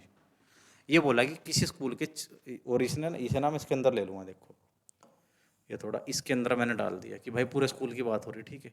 आप देखो, मैंने मान लिया कि इधर वाला क्रिकेट वाला है और इधर वाला फुटबॉल वाला, कैसे भी मान सको, कोई फर्क नहीं पड़ता है। इधर वाला फुटबॉल का ग्राउंड है, ठीक है। अब इसने बोला कि 450 छात्र तो टोटल है, 325 छात्र फुटबॉल खेलते हैं, ठीक है। यानी फुटबॉल वाले सारे है ना, ये 325 है, ठीक है। और 175 छात्र जो है सारे के सारे है ना, जो मिला के क्रिकेट खेलते हैं। तो सबसे पहले क्या है भाई, कॉमन वाले के बारे में कुछ नहीं पता, तो मैं इसे एक्स मान लूँ एक बार, ठीक है ना। अब मैंने मान लिया कि सारे के सारे है ना, ये जो लोग हैं ये क्रिकेट खेलते हैं, ठीक है। अब क्रिकेट वाले कितने हैं? टोटल 175 है। अब 175 के अंदर ये अंदर वाला एक्स भी काउंट हो गया क्या भाई? क्योंकि क्रिकेट का गोला ये वाला है, ठीक है। अब इसके अंदर ये एक्स ऑलरेडी काउंट हो गया क्या? तो यानी ये वाला देखो, ये बाहर वाला जो पोर्शन है मेरे पास, ये जो बाहर वाला पोर्शन है, ये कितना बचेगा? क्योंकि टोटल तो 175 था, एक्स अंदर आ गया, तो ये 175 माइनस एक्स होगा क्या, बताओ। है ना, क्रिकेट की बात ये आ गया। फुटबॉल की बात देखो आप, 325 छात्र फुटबॉल खेलते हैं, तो ये सारा का सारा गोला इधर वाला फुटबॉल का है क्या? इसके अंदर 325 छात्र हैं, तो यानी कि अंदर अगर एक्स आ गया तो ये बाहर बाहर वाले कितने बचे? ये देखो जिधर मेरा पेन चलेगा भाई, जिधर मेरा पेन चलेगा उधर देखते रहो बस। ये वाले लोग कितने हो गए बताओ? 325 में से x तो अंदर आ गया, ये 325 माइनस एक्स बच गया क्या? ठीक है भाई, बताओ किसी को दिक्कत है क्या यहां तक भाई? अब आगे देखो, तथा 50 छात्र न तो फुटबॉल खेलते और ना ही क्रिकेट, यानी इस लीग के ही सदस्य नहीं है भाई स्पोर्ट वाली के। ठीक है, मैंने उन्हें बाहर लिख दिया, जो बच गए भाई में 50 लोग ये हैं। ठीक है, अब देखो उसने टोटल कितना दिया? 450 दिया क्या भाई? अब मैं 450 यानी टोटल स्टूडेंट यही है क्या? अब इनको कवर करने की कोशिश करता हूँ वेन डायग्राम के थ्रू। ठीक है, अब आप ये बताओ ये टोटल कितना बैठेगा मेरा? ये वाला अगर आप इसे लिखने पाओ, आप देखो कि 175 माइनस एक्स, ये तो इधर वाला आ गया बाहर बाहर का, और प्लस ये वाला कॉमन वाला एक्स। अब आप प्लस करो ये वाला, ये आगे 325 माइनस एक्स और ये 50 बार, तो ये पूरे कॉलेज के स्टूडेंट कवर हो गए। ये बताओ भाई, यहाँ तक की कहानी आपको क्लियर है क्या? ठीक है, अब आप ये बताओ कि मैंने एक एक्स से तो एक एक्स को काट दिया भाई। ठीक है, मेरे एक एक्स से मेरा एक एक्स खत्म हो जाएगा। अब मैं नोटिस करूंगा कि भाई ये मेरे पास 325 और ये 175, ये मेरे पास 500 आ गया, और 50 ये है, तो ये 550 हो गया। ठीक है, और ये 550 और इधर माइनस का एक्स ही है, तो मेरे पास ये चीज़ आ गई, और ये बराबर है 450 के। तो मैं नोटिस करूंगा मैं x को तो इधर ले आऊँ और 450 को उधर ले जाके घटा दूं मैं, तो मेरा x का वैल्यू कितना आ गया? 100। और उसने क्या पूछ रखा मेरे से भाई? उसने बोला तो बताइए कि कितने छात्र फुटबॉल तथा क्रिकेट दोनों खेलते हैं, जिसको मैंने x मान रखा, जिसके बारे में मुझे ऑलरेडी चीज़ नहीं पता थी, तो मैंने उसे x मान लिया था, तो x की वैल्यू 100 आ गई, और सो ही मेरा क्या होगा क्वेश्चन का आंसर। बताइए भाई किसी को यहाँ तक प्रॉब्लम है क्या? ये फिर आप एक मेथड और लगा सको इसके अंदर। ठीक है, आपका जो टोटल होता है, इसने 450 दिया। अब पहला खेल खेलने वाले कितने हैं? 325 फुटबॉल खेलते हैं, तो मैंने लिख दिया। दूसरा खेल खेलने वाले कितने हैं? 175 क्रिकेट खेलते हैं। अब आप वे लोग माइनस कर दोगे जो दोनों खेल खेलते हैं। अब दोनों खेल खेलने वाले तो पता ही नहीं है, वही तो चीज़ें बतानी, तो मैंने मान लिया कि एक्स है, लेकिन मैं उसे घटाऊंगा। ठीक है, तो ये वो लोग आ गए क्या जो सारे के सारे एक बार सारा खेल खेल रहे होंगे। ठीक है, कोई सा ना कोई स्पोर्ट के अंदर जो इन्वॉल्व है, ये वो लोग आ गए क्या भाई? बिल्कुल। अब कौन से लोग बच गए कॉलेज के जो कुछ भी नहीं खेलते? तो 50 भाई। मैं ना बहुत डिटेल से बहुत बढ़िया तरीके से पढ़ा सकूँ इस चैप्टर को। ठीक है, तो आप क्या करोगे, परसेंटेज वाली सीरीज के अंदर इसे फॉलो, मतलब वहाँ पे आपको देखना 2-4 दिन के अंदर ये पूरा हो जाएगा सारा चीज़ें, है ना। और ये आपके यूपीएसआई के लिए और दिल्ली पुलिस के लिए और अदर जितने भी एग्जाम है ना स्टेट वाले, तो खास कर है ना भाई, बहुत ज़्यादा पूछी जाए चीज़ें। तो आप देखो 300 400 500 500 डाटा ये बन गया भाई। ठीक है, ये 550 बन गया सेम वैसे ही। ठीक है, अगला तो बिल्कुल सेम ही है ना, तो यहाँ से मुझे एक्स की वैल्यू 100 मिल जाएगी। तो देखो मैंने कोई वेन डायग्राम ही नहीं बनाया भाई, without making any Venn diagram मैंने इसे सोल्व कर दिया। ठीक है, ये है क्वेश्चन। आपको तरीका आना चाहिए भाई। अब आप इतना करोगे ना पेपर के अंदर, तो आप इतने टाइम के अंदर 1 से 2 क्वेश्चन और कर लोगे। लेकिन अगर आप नहीं समझ रहे बात को भाई, तो फिर पंगा है आपके सामने। देखो ये करोगे, फिर सोल्व जब भी करना, इससे बढ़ेगी आप 2 लाइन के अंदर चीज़ को निपटा दो। ठीक है, चलिए सर अगला क्वेश्चन करेंगे।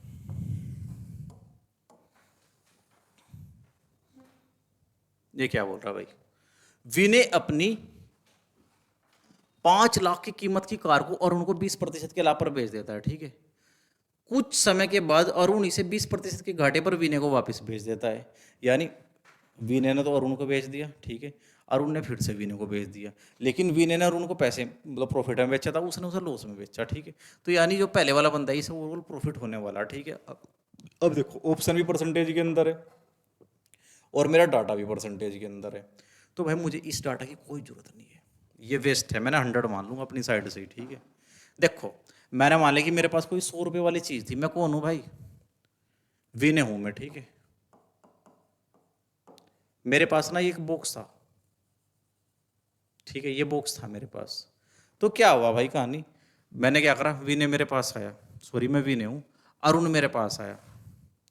अरुण की इच्छा थी कि वो मेरे से इस बॉक्स को खरीद ले। ये ना मेरे लिए इसका सीपी ना, मेरे लिए इसका सीपी 100 है, आप इसे याद रखियो भाई, है ना। 100 रुपये का आइटम है जो मुझे 100 रुपये का पड़ा, मैं विनय हूँ ना भाई, तो मैंने क्या करा, अरुण को दे दिया इसे। और मैंने अरुण से क्या लिया, 20% का प्रॉफिट ये लिया, 20% के लाभ पर मैंने अरुण को बेच दिया। तो ये चीज जो है ये मेरे पास थी, ये अब मेरे पास ना हो गई, अब अरुण के पास चली गई क्या, ये पहुंच गई अरुण के पास, ठीक है। बताओ किसी को दिक्कत है, मेरे पास क्या आ गया, मेरे पास आ गया 120 रुपये, ठीक है। अब क्या हुआ, कुछ टाइम के बाद अरुण की इच्छा थी कि अरुण को इसे नहीं रखना भाई, ठीक है। अरुण मेरे पास फिर से आया कि भाई साहब आप क्या करो, अपना आइटम वापस ले लो। मैंने कहा कि मैं ऐसे तो नहीं लेने का हूँ। तो उसने कहा कि कैसे लोगे, मैंने कहा कि आप लॉस पे दो मुझे। उसने कहा कि भाई एक काम करो, आप इसे लॉस पे ही ले लो, ठीक है। उसने कहा कि 20% के घाटे पर दे दिया उसने इसे, ठीक है। भाई उसे वो चीज़ कितने की पड़ रही थी, 120 की पड़ रही थी ना। तो 120 रुपये पेमेंट कर रखी थी उसने, उसने इस चीज़ के लिए 120 पेमेंट कर रखी ना मुझे। तो वो सोचा उसने कि भाई 120 रुपये की तो मुझे बड़ी थी, अगर मुझे घट्टा लेना कितना 20% का, तो 120 का 10% कितना होगा 12। देखो 120 है, इसका 10% कितना होगा 12, और 20% कितना होगा 24। तो मैंने 24 के घाटे पे वो चीज़ फिर से उसे दे दी। यानी अब विनय क्या कर रहा है, विनय की ये चीज है ना जो, ये वापिस फिर विनय के पास आ गई, और विनय ने सिर्फ 12 दूनी 24, यानी इसमें से मैंने 24 घटाया ना जब, 24 का नुकसान, तो 96। मैंने क्या करा, ये चीज उसने मुझे फिर से वापस कर दी जो मेरे से लेकर गया था, और मैंने उसे सिर्फ 96 रुपये दिए। तो मुझे 20 का प्रॉफिट तो पहले ही हो गया था, मैंने 96 रुपये उसे फिर थमा दिए। तो मुझे क्या हुआ भाई, 4 रुपये 100 में से भी बचा लिए क्या मैंने, 4 रुपये मैंने वहां से बचा लिया, और 20 रुपये का प्रॉफिट दिया था। तो मैंने ओवरऑल 24 रुपीज का प्रॉफिट बुक कर लिया क्या, 100 रुपये की चीज से। और 100 रुपये की चीज पे 24 का प्रॉफिट कमा लेने का मतलब क्या है भाई, 24% का प्रॉफिट है। ऑप्शन है मेरा आंसर आ गया भाई, ठीक है। थोड़ा सा दिमाग का क्वेश्चन है, ठीक है, इसे आप कर दोगे है ना। ऐसे क्वेश्चन पेपर में कई बार आए, बहुत ज्यादा नहीं आए लेकिन आए हैं भाई।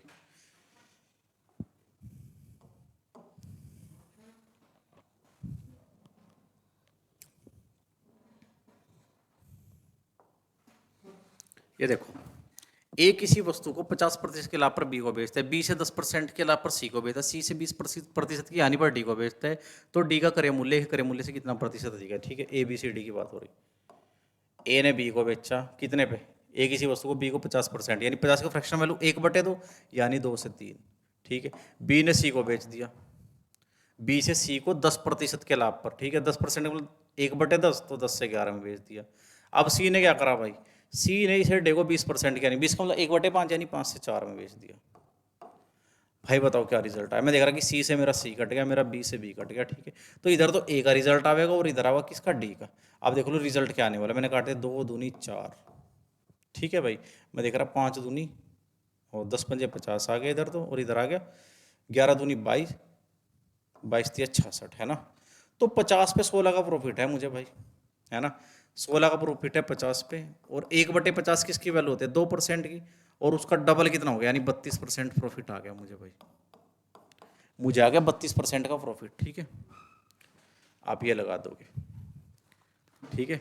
या फिर अगर आपको नहीं पता है परसेंटेज में चेंज करने के लिए आप 100 से मल्टीप्लाई करिए, 50 दूनी इतना और 16 दूनी 32%, ठीक है भाई। ये बहुत आसान क्वेश्चन था, सक्सेसिव हो गए। आप इसे 100 मान के भी कर सको, जो भी चीज़ें दिखेगा वो दिखाते रहिए, है ना,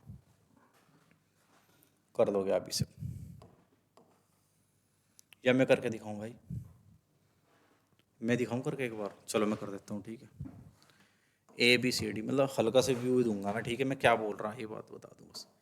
ए बी सी डी की बात हो रही, मैंने मान लिया 100 रुपये का आइटम था, 50% के लाभ पे यानी 150 में बी को भेज दिया। बी ने क्या करा, बी ने इसे 10% के लाभ पर सी को भेज दिया, 10% मतलब 15। जब मैं 150 में फिर से 15 बढ़ा रहा हूँ तो कितना हो जाएगा 165। अब इसने क्या करा, सी ने से 20% की हानि पर डी को भेज दिया, इसका 10% कितना होगा 16.5, 16 दूनी 32, और 0.5 भी एक बार पूरा हो जाएगा 33। तो 33 के नुकसान पे इसने इसे सब बेच दिया। तो भाई ये 33 का नुकसान गया, 5 में से 3 गया 2, 6 में से 3 गया 2, और सॉरी 3 और 1, तो ये 132 आ गया। 100 की चीज 132 में गई, तो ओवरऑल कितना प्रॉफिट 32% का। तो आप ऐसे भी कर सको भाई, ठीक है, ये आपकी मर्जी है। देखो एक लाइन के अंदर क्वेश्चन खत्म हो गया, ठीक है भाई।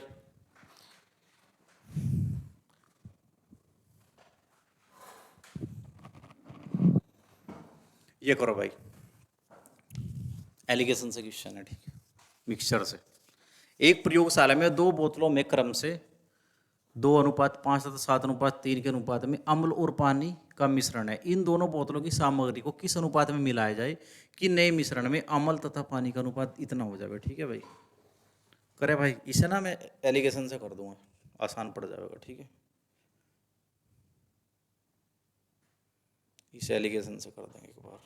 देखो पहली बोतल, देखो ये पहली बोतल है मेरी और ये मेरे पास सेकंड वाली। इसने पूछा कि रेशो क्या है भाई, नए मिश्रण में अम्ल तथा पानी का अनुपात बताना। ठीक है, तो सबसे पहले बताओ कि पहली प्रयोगशाला ये बोल रही है क्या, अगर टोटल 5 और 2 7 है ना, तो पहले वाला आइटम उसके अंदर 2 है।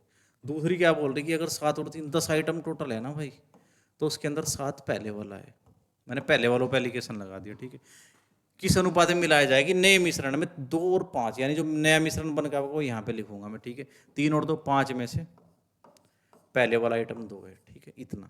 अब देखो आप इसे क्या कर लो, या तो भिन्न के अंदर ही कर लो, फ्रैक्शन के अंदर ही, या फिर आप फ्रैक्शन को से ना, ये देखो नीचे वाले जो बेस वैल्यू है इनका एलसीएम लेके ना आप इस चीज़ को हटा सको। मैंने देखा कि 7 5 35 और ये इसके अंदर भी 2 यहाँ से मिल जाएगा मुझे 2, तो मैंने 70 से ना सब जगह मल्टीप्लाई कर दी, यहाँ भी कर दी, यहाँ भी कर दी मैंने, और यहाँ पे भी कर दी। तो मैं क्या नोटिस करूँगा भाई, ये मेरे पास 10 आ गया ना, 10 दूनी 20, 20 आ गया इधर, मैं इधर लिख दूंगा ना ताकि आप कन्फ्यूजन हो। 7 और 7 7 49, इधर 49, और बीच में कितना आ गया 14 5 70, 14 दूनी 28, तो ये आ गया भाई। अब मैं इसके अंदर एलिगेशन लगा दूंगा, मैं इसके अंदर क्या लगा दूंगा, एलिगेशन, मेरी चीज़ बन जाएगी। ठीक है, मैंने देखा कि बड़ा कौन सा है 28 और 20 में से, मेरा 28 बड़ा है, कितना बड़ा है 8 बड़ा है, तो मैं 28 में से 20 घटाऊंगा तो मेरे पास आ गया 8, और जब मैं 49 में से 28 घटाऊंगा तो 121। ठीक है, तो मेरे पास ये रेशो आ गया 21:8। तो बताइए सर कोई दिक्कत है किसी को यहाँ तक, 21:8 मैं इसे लगाऊंगा और आगे बढ़ जाऊंगा। ठीक है, आप ऐसे कर लेना। ठीक है, ज़्यादा बेस्ट है आपके लिए।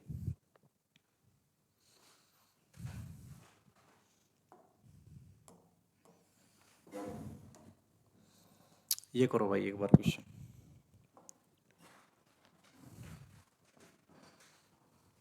ए किसी काम को 24 दिनों में कर और बी 48 दिनों में और सी 64 दिनों में कर सकते हैं। ठीक है, सबसे पहले मैं क्या करूँ भाई, एलसीएम ले लूँगा, मैं बाद में पढ़ूंगा क्वेश्चन भी आगे। ठीक है, ए बी सी की बात हो रही भाई। ए कर सकते हैं 24, ये टाइम है ना, बी कर सकते हैं 48 और सी करते हैं 64 डेज में। ठीक है, सबसे पहला काम है कि मैंने कहा कि एलसीएम निकाल लूँ। ठीक है, बताइए भाई किसी को दिक्कत है, तो मैंने निकाल दिया इनका एलसीएम। 192 आ गया क्या मेरे पास, बिल्कुल सही है। ठीक है, 64 तिया 192 आ गया, ये 4 बार आ गया और ये 8 बार आ गया। ठीक है, ये मेरी एफिशिएंसी के रेशो आ गए क्या भाई, बताइए सर कोई दिक्कत है क्या, एफिशिएंसी के रेशो आ गए मेरे पास। तो मुझे देखो क्या करवाना, उसने बोला ए ने कार्य आरंभ होने के 6 दिन के बाद, ठीक है, तथा बी ने कार्य समाप्त होने से 6 दिन पहले काम छोड़ दिया। देखो ए ने तो कार्य समाप्त होने के 6 दिन बाद छोड़ा था और बी ने एंड होने के 6 दिन पहले छोड़ा। देखो मैंने आपसे एक चीज़ बता दूं, कभी भी कोई बंदा काम स्टार्ट होने के बाद जाना चाहे तो उससे उसका काम लो, करवा लो और उसे भेज दो। ठीक है, अगर कोई बंदा काम खत्म होने से पहले जाना चाहे तो उसे मत जाने दो, उसे लास्ट तक काम कराओ। वो देखो तरीका क्या होगा, अब देख लो, ये तो प्रैक्टिस सेट है भाई, है ना। तो यहाँ पे बहुत ज़्यादा डिटेल से तो जा नहीं सकते, लेकिन हाँ इतना है कि ठीक ठाक काम कर लेंगे हम। ठीक है, अब देखो एक कार्य आरंभ होने के 6 दिन पश्चात, यानी काम शुरू हुआ था और 6 दिन बाद जाना चाह रहा हूँ, शुरू में तो लग गया लेकिन 6 दिन बाद उसने रिक्वेस्ट करी कि मैं जाना चाहूँ भाई। ठीक है, अब देखो वो एक दिन में 8 काम करा था क्या भाई, तो 8 6 48, यानी वो 48 काम निपटाया होगा उसने 6 दिन के अंदर। तो टोटल काम मेरे पास कितना है 192 है, और 48 काम उसने निपटा दिया किसने, एक ही बात हो रही ना भाई। हाँ जी, तो मेरे पास काम बच गया 144, क्योंकि इसका काम मैंने इससे करवा लिया। अब ये बंदा कहाँ है, ये बंदा चला गया, अब मेरे किसी काम का नहीं रहा है। एक ही कहानी यहीं पे खत्म हो जाएगी। ठीक है, समझ रहे बात को भाई, एक ही कहानी यहीं पे खत्म हो जाएगी। अब मुझे पता कि 144 काम मेरे पास हो रहा है। अब देखो मैं गया बी पे, बी काम खत्म होने से 6 दिन पहले जाने की बात कर रहा भाई, मैं हाथ जोड़ के खड़ा हो जाऊंगा उसके साथ कि साहब मत जाओ, ठीक है आप रुक जाओ। तो मैं उसे रोक दूंगा भाई रिक्वेस्ट करके, कैसे रुकाओ, उसने बोला कि भाई चलो कोई नहीं, पर मेरे लिए तो काम भी नहीं है यहाँ पे, उसने हमने कहा कि काम हम ला के देंगे। ठीक है, तो मैंने देखा कि भाई काम कितना है, वो 6 दिन में जो बी है ना मेरा 24 काम कर सके था क्या, तो मैंने ना उसके लिए 24 काम स्पेशल मंगवाया। ये एक रटा रटाया तरीका, आप ऐसे कर सको 8 4 और 2 6 और 168 काम हो गया। और अब ये बंदे दोनों, मैंने ना जो काम वो करता ना उतने टाइम के अंदर अगर वो होता तो मैं उतना काम उसे बढ़ा लूंगा अपने काम के अंदर, ठीक है। बस ये एक रटा रटाया तरीका आप याद रख लियो, एक ही लाइन में चीज़ बन जाएगी। वरना आपको क्या है, इसके लिए ग्राफ बनाना पड़े, वो कभी 1 2 क्वेश्चन के अंदर करवा दूंगा मैं कवर को, ठीक है। 4 और 3 अब आप 7 की ताकत से इस काम को करो, क्योंकि मैंने बी को जाने नहीं दिया भाई, मैंने काम दिला दिया उसे और भी। तो बी प्लस सी देख लो, अभी से काम कितने दिन में करेंगे और उतने दिन काम चलेगा आपका, ठीक है। हाँ जी, तो मैंने देखा कि 7 दूनी 14 और 7 चौक 28, 24 डेज। मेरा काम 24 दिन चला भाई, ठीक है भाई। नेक्स्ट क्वेश्चन की तरफ चलेंगे भाई।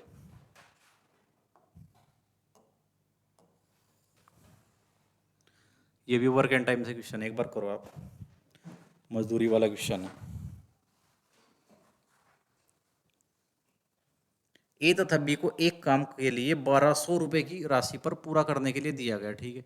ए अकेले उस काम को 15 दिनों में, ठीक है। सबसे पहले मैं बना लूंगा भाई स्ट्रक्चर अपनी क्वेश्चन की। ए जो है उस काम को 15 दिनों में कर सकता है, बी उस काम को कितने दिन में भाई, बी 12 दिन में कर सकते हैं, और सी, अगर वो सी की सहायता से करे, यानी ए और बी तो हैं लेकिन सी हेल्प के लिए आ गया, ठीक है। तो काम 5 दिन के अंदर खत्म हो जाता है, ठीक है। मैं निकाल लूंगा इनका एलसीएम, जो इसका एलसीएम आएगा वही टोटल वर्क मान लिया मैंने माना कि टोटल वर्क जो है ना मेरा 15, ये आ गया 60। मैंने टोटल वर्क मान लिया, कैसे माना, एलसीएम निकाल लिया मैंने उनका, ठीक है। ये मेरा टाइम था, तो एफिशिएंसी का रेशो देखो, 60 काम करना 15 दिन लगे तो 4 के हिसाब से डेली काम हुआ होगा। 60 काम करना 12 दिन लगे तो 5 के हिसाब से डेली काम हुआ होगा। डेली आप 5 काम कर रहे होंगे भाई, ठीक है। तीनों ने मिलके 60 काम 5 दिन में निपटाया, तो ठीक है 12 के हिसाब से हो रहा होगा, 12 पंजे 60, ठीक है। अब देखो ए और बी की एफिशिएंसी तो मुझे 4 और 5 पता, ए की 4 है, बी की है 5। बताइए भाई किसी को यहाँ तक प्रॉब्लम है भाई, नहीं है ना। और सी की कितनी होगी, टोटल मुझे 12 पता भाई, टोटल एफिशिएंसी मुझे 12 पता, तो भाई ये 9 तो यही होगा, तो 3 इसके हिस्से में आ जाएगी यहाँ पे, ठीक है। तो भाई 12 टोटल करने थे ना, 5 और 4 9, तो इन दोनों का ही हो गया भाई, ये देखो 9 तो यही हो गया इन दोनों का ही है ना, 4 और 5, तो टोटल 12 करना, 3 इसके पास रहा होगा सी के पास। तो मुझे पता लगा कि 12 काम के लिए मुझे कितने रुपए मिल रहे हैं, देखो भाई एफिशिएंट, अगर तीनों बंदे शुरू से आखिर तक काम कर रहे हैं तो जो इनकी एफिशिएंसी का रेशो होगा उसी रेशो के अंदर आप डिवाइडेशन करोगे। मेरे 12 की वैल्यू 1200 है क्या, मुझे 12 काम के लिए 1200 रुपये मिल रहे हैं क्या भाई, 1200 है ना, हाँ जी। 12 काम के लिए 1200 रुपये मिल रहे हैं क्या, तो एक काम के लिए मुझे मिलते होंगे 100 रुपये। तो 3 काम सी ने तो 3 काम करा ना, सी का ही पूछ रखा उसने, तो 3 काम के लिए 300 रुपये आंसर आ गया भाई। 300 रुपये मेरा क्या होगा फाइनल आंसर।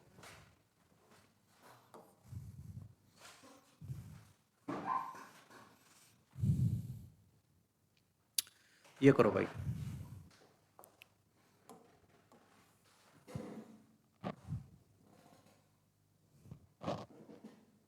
एक बार इस क्वेश्चन को करो आप। एक रेलगाड़ी अपनी सामान्य चाल की 7/11 चाल से चलकर, ठीक है, किसी स्थान पर 22 घंटे में पहुंचती है। यदि रेलगाड़ी अपनी सामान्य चाल से चले तो कितने समय की बचत होगी, ठीक है।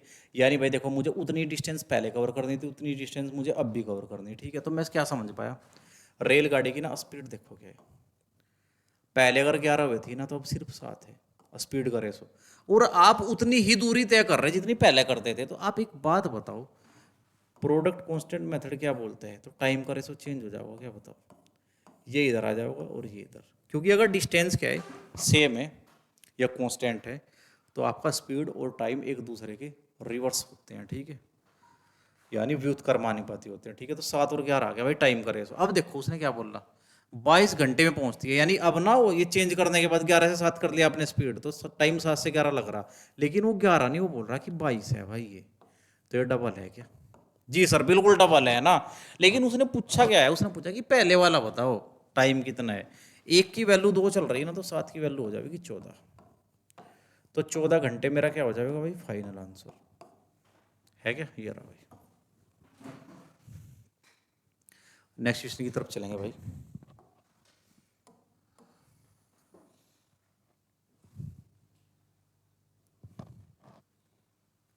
ये करो, 6,000 की राशि पर 5 वर्षों में 4% वार्षिक साधारण ब्याज की दर से जितना ब्याज प्राप्त होगा उतना ही ब्याज 8,000 की राशि पर 3% वार्षिक साधारण ब्याज की दर से कितने समय में प्राप्त होगा, ये चीज़ पूछ रखी भाई आपसे। ठीक है, तो देखो सबसे पहले आप ये पता करो कि इधर से आपको ब्याज कितना मिला पहली कंडीशन के अकॉर्डिंग। ठीक है, ये दोनों इक्वल होने मतलब एक तरीके से। भाई मैं देख रहा कि भाई ये मेरे पास है 5 वर्षों में 4% की रेट से 5 चौक 20, मेरी RT 20% बन जाएगी क्या भाई? RT मेरी 20% आ गई क्या? और इसका 20% कितना होगा? इसका 10% 600 है, तो इसका 20% 1200 होगा। तो मुझे इधर से 1200 ब्याज मिला क्या? अगर भाई आप ऐसे अभी नहीं कर पा रहे हो तो आप मूलधन गुना दर गुना समय बटे 100 लगा लियो। देखो मूलधन गुना दर गुना समय बटे 100, ये 20 पंजे 100 और मैं 5 से जब उसे काटूंगा तो मेरे पास 1200 आ गया। ठीक है भाई, और मैंने डायरेक्ट लिख दिया उस चीज़ को। ठीक है, समझे भाई बात को? ये मेरा 1200 आ गया। अब ये देखो क्या हो रही इधर की कहानी। इधर देखो ये बोल रहा कि भाई 8,000 पर 3% वार्षिक साधारण ब्याज की दर से कितने समय में प्राप्त होगा। ठीक है भाई, अब आपको ना 1200 रुपये का ब्याज चाहिए। किस पे चाहिए? लो मैं इधर आपसे मूलधन गुना दर ही लगा कर दिखा दूंगा। टाइम नहीं आपको पता है, और बटे में 100। ठीक है, तो 2 जीरो से मेरी 2 जीरो कट जाएगी, 1 जीरो मैंने यहाँ पे काट दिया। अब मैं 8 से 120 के अंदर, या मैं 8 या 24 पढ़ लूँ इसे, 8 या 24 देखो, तो 24 से जब मैं 120 को भाग दूंगा तो टाइम आ गया मेरे पास 5 ईयर्स। ठीक है भाई,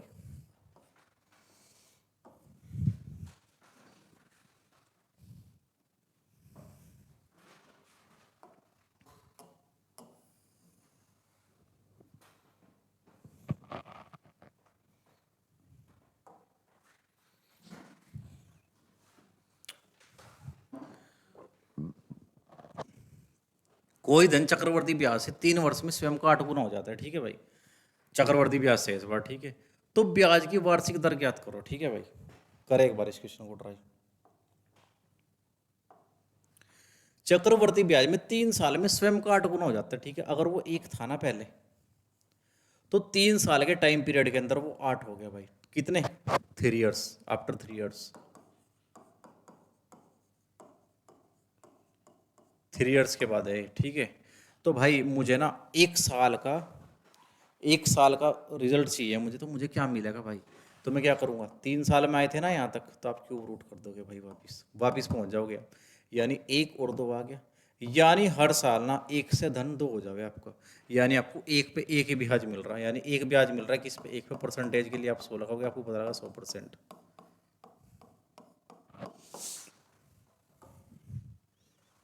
अगला क्वेश्चन देखो भाई, ये समद्वि बाहु त्रिभुज का क्वेश्चन है।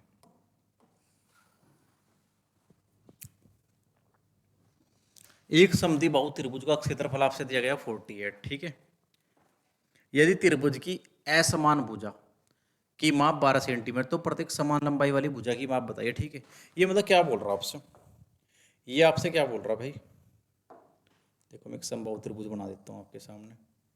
ये देखो, ये मेरे पास एक त्रिभुज है, इसके बारे में क्या बताया उसने ना, ये बोल रहा असमान वाली भुजा, यानी ये दोनों भुजाएं मैंने मान ली कि मेरी समान है, जिसके बारे में मुझे इन्फॉर्मेशन नहीं है, और मैंने ये वाली भुजा मान ली जो असमान है, मैंने 12 मान ली। ठीक है भाई, बताओ यहाँ तक किसी को प्रॉब्लम है क्या? और मैंने इसे मान लिया बी, तो इधर भी है तो इधर भी होगा। ठीक है, तो ये मेरे पास बताओ किसी को यहाँ तक प्रॉब्लम है क्या भाई? ठीक है, तो समद्विबाहु त्रिभुज का फॉर्मूला होता है आपका वॉल्यूम का, सॉरी वॉल्यूम बोल रहा भाई मैं, आयतन, आयतन ना होगा, क्षेत्रफल होगा ना, एरिया होगा ना, क्योंकि 2D फिगर है भाई। तो इसके एरिया का फॉर्मूला आपके पास होता है A/4 √4B² माइनस A²। ठीक है, जहां पे A तो आपकी असमान वाली भुजा और आपकी B जो है समान वाली भुजा, और समान वाली भुजा ही गायब है इसमें, वही मेरे से पूछ रखी। तो मैं क्वेश्चन को सोल्व करना स्टार्ट करता हूँ। एरिया दिया 48, असमान वाली भुजा तो मुझे पता 12, 12/4, 4 से 12 को भाग दूंगा तो कितना आ गया? ठीक है, 4 से जब मैं 12 को भाग दूंगा तो 3 आ गया। अब इस ब्रैकेट के अंदर 4B², अब इधर माइनस है तो A की वैल्यू मुझे 12 पता है भाई ऑलरेडी, तो 12 का स्क्वायर 144 आ गया। अब ये 3 उधर जाके भाग दे देगा क्या, ये बताओ? ये 3 उधर जाके भाग दे देगा क्या भाई? जब 3, क्योंकि यहाँ पे मल्टीप्लाई में उधर भाग में जाएगा, तो 3 से मैंने उधर जब भाग दी तो ये मुझे 16 मिल गया भाई। 16 बराबर आ गया मेरा 4B² -144। भाई मैं बिल्कुल ना एक्सप्लेन कर रहा हूँ डिटेल से इस चीज़ को, ठीक है। मैं अब क्या कर दूँ, दोनों साइड के स्क्वायर कर लूँ तो मेरा कितना मिलेगा, 256। ठीक है भाई, यहाँ तक बताओ किसी को दिक्कत है क्या। और इधर कितना मिला, जब स्क्वायर करूँगा तो मेरा ये रूट हट जाएगा। ये 144 उधर जाके जोड़ दो आप, ठीक है। ये मेरे पास 256 में जब मैं 144 जोड़ूंगा तो 400 आ गया, और 4b स्क्वायर के बराबर है, तो मुझे पता कि b स्क्वायर की वैल्यू 100 आ गई और b की वैल्यू आ गई 10। ऑप्शन ए मैच हो जाएगा, ठीक है भाई। b की वैल्यू मैंने 10 निकाल दी। अब चाहो तो आप एरिया निकाल के देख सको इस तरीके से, ठीक है। और ये अगर 10 है ना, देखो ये मैंने 10 निकाल दी और ये आ गई मेरी 10, ठीक है। इस तरीके से आ गया b के वैल्यू। नेक्स्ट क्वेश्चन करेंगे भाई, ये मेंसुरेशन से है क्वेश्चन। टेंशन मत लो, ये आपका एज ए डेमो आज का प्रैक्टिस सेट रहा, ठीक है। इससे अच्छे प्रैक्टिस सेट आपको डेली मिलेंगे और लेवल धीरे धीरे अच्छा होता चला जाएगा, ठीक है। एक वर्गाकार खेत का क्षेत्रफल 625 मीटर है ना। मीटर कैसा होगा, मीटर स्क्वायर होगा ना भाई, मीटर स्क्वायर है, ठीक है। सुधीर को 3 किलोमीटर प्रति घंटे की रफ्तार से इसके 5 चक्कर लगाने में कितना समय लगा, ठीक है। चलिए भाई एक बात बताओ, आपका एक वर्गाकार मैदान आप लो, ये आपके पास एक वर्गाकार मैदान आ गया ना, ठीक है। अब इसके बारे में क्या इंफॉर्मेशन दी आपसे ना, इसका आपसे दिया एरिया, कितना दिया आपसे, मेरी भाषा में तो ए स्क्वायर होता है, उसने दिया 625, तो ए की वैल्यू यहाँ से 25 आ गई क्या। अब 25 ये है, 25 ये है, समझो। मैं ना बिल्कुल एक्सप्लेन कर रहा हूँ भाई चीज़ों को, वरना एक लाइन में मैं 25 गुना 4 भी कर सकता था, मैं दिखा रहा आपको। तो ऐसे क्या है, हर एक भुजा 25 रही होगी, यानी 4 निकालना था मुझे ओवरऑल, ठीक है। तो मेरे पास कितना आ गया, इसका पेरीमीटर आ गया 100, इसका पेरीमीटर 100 आ गया। एक मिनट भाई, है ना, इसका पेरीमीटर मैंने कितना निकाल दिया 100, ठीक है। अब एक बात बताओ भाई, यानी अगर मैं इसका एक चक्कर लगाऊं तो मुझे कितना घूमना पड़ेगा, 100 मीटर। लेकिन उसने बोला कि 5 चक्कर लगाओ इसके, तो भाई मेरी डिस्टेंस कितनी आ गई, मेरे पास 500 मीटर आ गई क्या भाई, है ना। 500 मीटर आ गई क्या मेरे पास डिस्टेंस, ठीक है। अब देखो, जो मेरे से वो दिया गया ना, मतलब स्पीड दी गई किलोमीटर प्रति घंटे में थी, तो मैं इसे ना किलोमीटर में चेंज कर लूँगा। सबसे पहले तो मैंने 1000 से भाग देकर अपनी स्पीड को, डिस्टेंस को किलोमीटर में चेंज कर लिया सबसे पहले, ठीक है। अब देखो क्या, यानी मैं इसे ना 1/2 बोल सकता, सीधी सी बात है, 500 मीटर को, है ना। तो मैंने क्या है, मैंने दिखा दिया 1000 से करके, मैं आगे से नहीं करने का फिर, ठीक है। अब देखो भाई, उसने 3 किलोमीटर प्रति घंटा से चलो आप इसे, ये भी उसमें बन गया ना, अब 3 किलोमीटर प्रति घंटा, तो ये टाइम आ गया आपका, ठीक है। आप देख रहे हैं 1/2, और जब बाहर बाहर को की मैं गुना करूंगा और अंदर अंदर की गुना करूँ तो मुझे मिला 1/6, ठीक है। यानी 1/6 घंटे। अगर मैं इसे मिनट में चेंज करूँ तो मैं 160 से मल्टीप्लाई कर दूँ तो 6 से मैंने काटा 10 मिनट आ गया मेरे पास, ठीक है। मेरा आ गया 10 मिनट आंसर। या फिर मैं इस चीज़ को ऐसे भी बोल सकता हूँ भाई, 1/6 आ गया ना, जब मैं मिनट में चेंज करूँगा इसे तो 6 की वैल्यू 60 आ गई, तो 1 की वैल्यू 10 है ना, तो 1 की वैल्यू मेरे से पूछ रखी 10 मिनट। बताइए सर ठीक है क्या बात। तो यहाँ से मैंने आंसर निकाल दिया 10 मिनट अपना। अब मैं नेक्स्ट क्वेश्चन करूँगा भाई, बहुत ध्यान से देखो, ट्राई करो आप, है ना। आप क्या करोगे, सारे क्वेश्चनों को ना, वीडियो को, लेक्चर को बीच में रोकोगे और खुद अटेम्प्ट करोगे सबसे पहले, ठीक है। आप कोशिश करो, आप मेरे से अच्छे तरीके से करो। अगर आपका तरीका मेरे से बेकार है तो फिर मेरे वाला सीख लियो, ठीक है। ज़्यादा कुछ नहीं करना आपको, ठीक है भाई। ये क्वेश्चन देखो आपसे क्या पूछा गया, यदि एक अर्धगोले का आयतन 18 घन सेंटीमीटर तो उस अर्धगोले के संपूर्ण पृष्ठ का क्षेत्रफल बताइए, ठीक है। ये होमवर्क कर दूंगा मैं क्वेश्चन, ये आपका होमवर्क है, ठीक है। आप इसका आंसर ना कमेंट में बताओगे भाई, ठीक है। अगर आप नहीं बताओगे तो मैं इसे कल करवाऊंगा, ठीक है। ये होमवर्क मेरे खिलाफ क्वेश्चन, बस इतना ही है, ठीक है। एक क्वेश्चन भाई मैं डेली होमवर्क करूंगा, ठीक है। उस अगले दिन फिर एक्सप्लेन करेंगे, ठीक है। तो आज की क्लास में ना भाई इतना ही था, ठीक है।